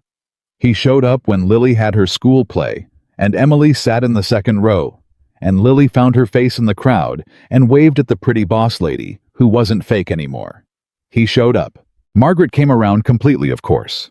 Within a month she was calling Marcus more than she called her own daughter, and she told everyone who would listen the story of how her Emily had finally found a real one, conveniently editing out the part where she'd nearly let Daniel destroy it. "I knew the moment I saw them in that lobby," she'd say. "A mother knows." Emily let her have it. Some lies are kind. Vanessa came around too, which was the bigger surprise. The 2 sisters who'd spent a lifetime as rivals had watched each other at that wedding. Vanessa standing up for Emily against Daniel. Emily seeing for the first time that her sister's cruelty had always been fear in disguise, and something old and hard between them had finally cracked. They weren't perfect, But they started calling, started meaning it. And Lily got a whole set of cousins out of the deal, which she considered the single greatest development of her entire life. Daniel, they never heard from again. He'd left that ballroom alone in front of 200 people, exactly the way he'd tried to make Emily feel 4 years ago, and again that weekend. And the strange thing was that Emily didn't hate him anymore. She'd spent 4 years believing his lie, that she was unlovable, that she was too much, that she'd driven him away by being who she was. And in the end, he'd flown across the country to prove that lie one more time, and instead, he'd handed her the truth. Because it was Daniel's dare. Daniel's cruelty that had finally forced Marcus to stand up and say it out loud. If Daniel had never grabbed that microphone, Marcus might have carried that love silently for another 2 years. So in the strangest, most backward way, the man who'd tried to destroy them was the reason they'd found each other at all. Emily thought about that sometimes. How the worst thing in the room had cracked open the best thing in her life. How the lie she'd told out of fear had walked her straight into the truth she'd been running from. How she'd spent 39 years being wanted for her name, and it had taken a fake engagement to a copier repairman to finally be wanted for her heart. She thought about it most on the day, almost a year later, when Marcus took her back to that same hotel. He didn't tell her why. He just said he wanted to take her away for the weekend, the two of them, and she should pack a nice dress. And Emily, who now trusted this man more than she'd ever trusted anyone, packed the dress and asked no questions. They pulled up to the same lobby where Margaret had cried and handed them a key card a year before. And Emily laughed when she recognized it. "You brought me back to the scene of the crime," she said. "I did." "Why?" Marcus took her hand and walked her inside up to the front desk, and the clerk handed him a key card, and he held it up between 2 fingers, the exact way he had a year ago. "Garden Suite," he said. "I booked it myself this time." Emily's heart did something complicated. "Marcus. 1 bed," he added, grinning. "On purpose. No mother required." She laughed, but her eyes were already wet, because she could feel where this was going the way you feel a storm before it breaks. He walked her up to that same suite, same room where they'd built a pillow wall neither of them believed in, where the wall had ended up on the floor by morning, where 2 people who were pretending had accidentally stopped pretending. And when they stepped inside, Marcus turned to her and took both her hands. "A year ago," he said, "we walked into this room as a lie. And by the time we left, it was the truest thing in my life." His voice was steady, but she could hear the emotion running under it. "You asked me on the highway if it was real or if it was just the room. So I brought you back to the room, because I wanted to prove something to you." He got down on one knee. Emily's hand flew to her mouth. "Last time we were here, your mother handed us a fake engagement," Marcus said, and his own eyes were shining now. "I'm here to fix that, because I unjam things for a living, and this one's been jammed for a year, and I'm ready to make it work right." He reached into his pocket. "Emily Whitmore. I'm a single father who fixes copiers. I'm not rich. I'm never going to be. But I have loved you since before I had any right to, and I've shown up every single day since, and I am going to keep showing up for the rest of my life if you'll let me." He opened the box. "Will you be my fiancé, the real one this time? On purpose. No emoji required. And Emily Whitmore, the youngest regional director of Whitmore Industries, the woman everyone called cold, the woman who had once been left 11 days before her wedding and spent 4 years believing she was unlovable." Emily Whitmore dropped to her knees on the floor of that garden suite, took the face of the copier repairman in both her hands, and through tears and laughter said the truest words she had ever said in her life. Yes, they were married 8 months later in a small ceremony with a big heart. Margaret cried the entire time and took full credit for the whole thing. Vanessa was the maid of honor and gave a toast that made the room weep. And Lily, in a purple dress because she refused to wear anything else, was the flower girl. And she took the job so seriously that she rationed the petals to make sure they'd last the whole aisle. There were no fake stories that day, no performances, no walls. Just a man who showed up and a woman who finally let herself be loved, and a little girl who'd gotten a mother out of a copier that jammed on the worst day of somebody's quarter. And on their wedding night in a hotel room that had one bed on purpose, Emily lay with her head on Marcus's chest over the heart she'd once slept beside, pretending, and she said, "Do you ever think about how it almost didn't happen? How I almost showed up to that wedding alone? How I almost picked someone else to ask? How Daniel almost—" "No," Marcus said simply. "No, I don't think about the almosts." He pressed a kiss to the top of her head. "Because the almosts didn't happen. You came to my apartment. You asked me. I said yes. Daniel picked up that microphone and handed me the courage I'd been missing. And now you're here, and I'm here, and that little girl down the hall calls you Mom." He tightened his arm around her. "There's no almost, Emily. There's just this. And this is the only thing that was ever real." And Emily Whitmore Walker closed her eyes and let herself believe it fully finally, without a single wall left standing. Because she had spent her whole life being wanted for what she had. And in the end, on the far side of one small lie, she had found the one man who only ever wanted her. That was the truth neither of them had been ready to admit the day they walked into that hotel pretending. And it turned out to be the only truth that ever mattered.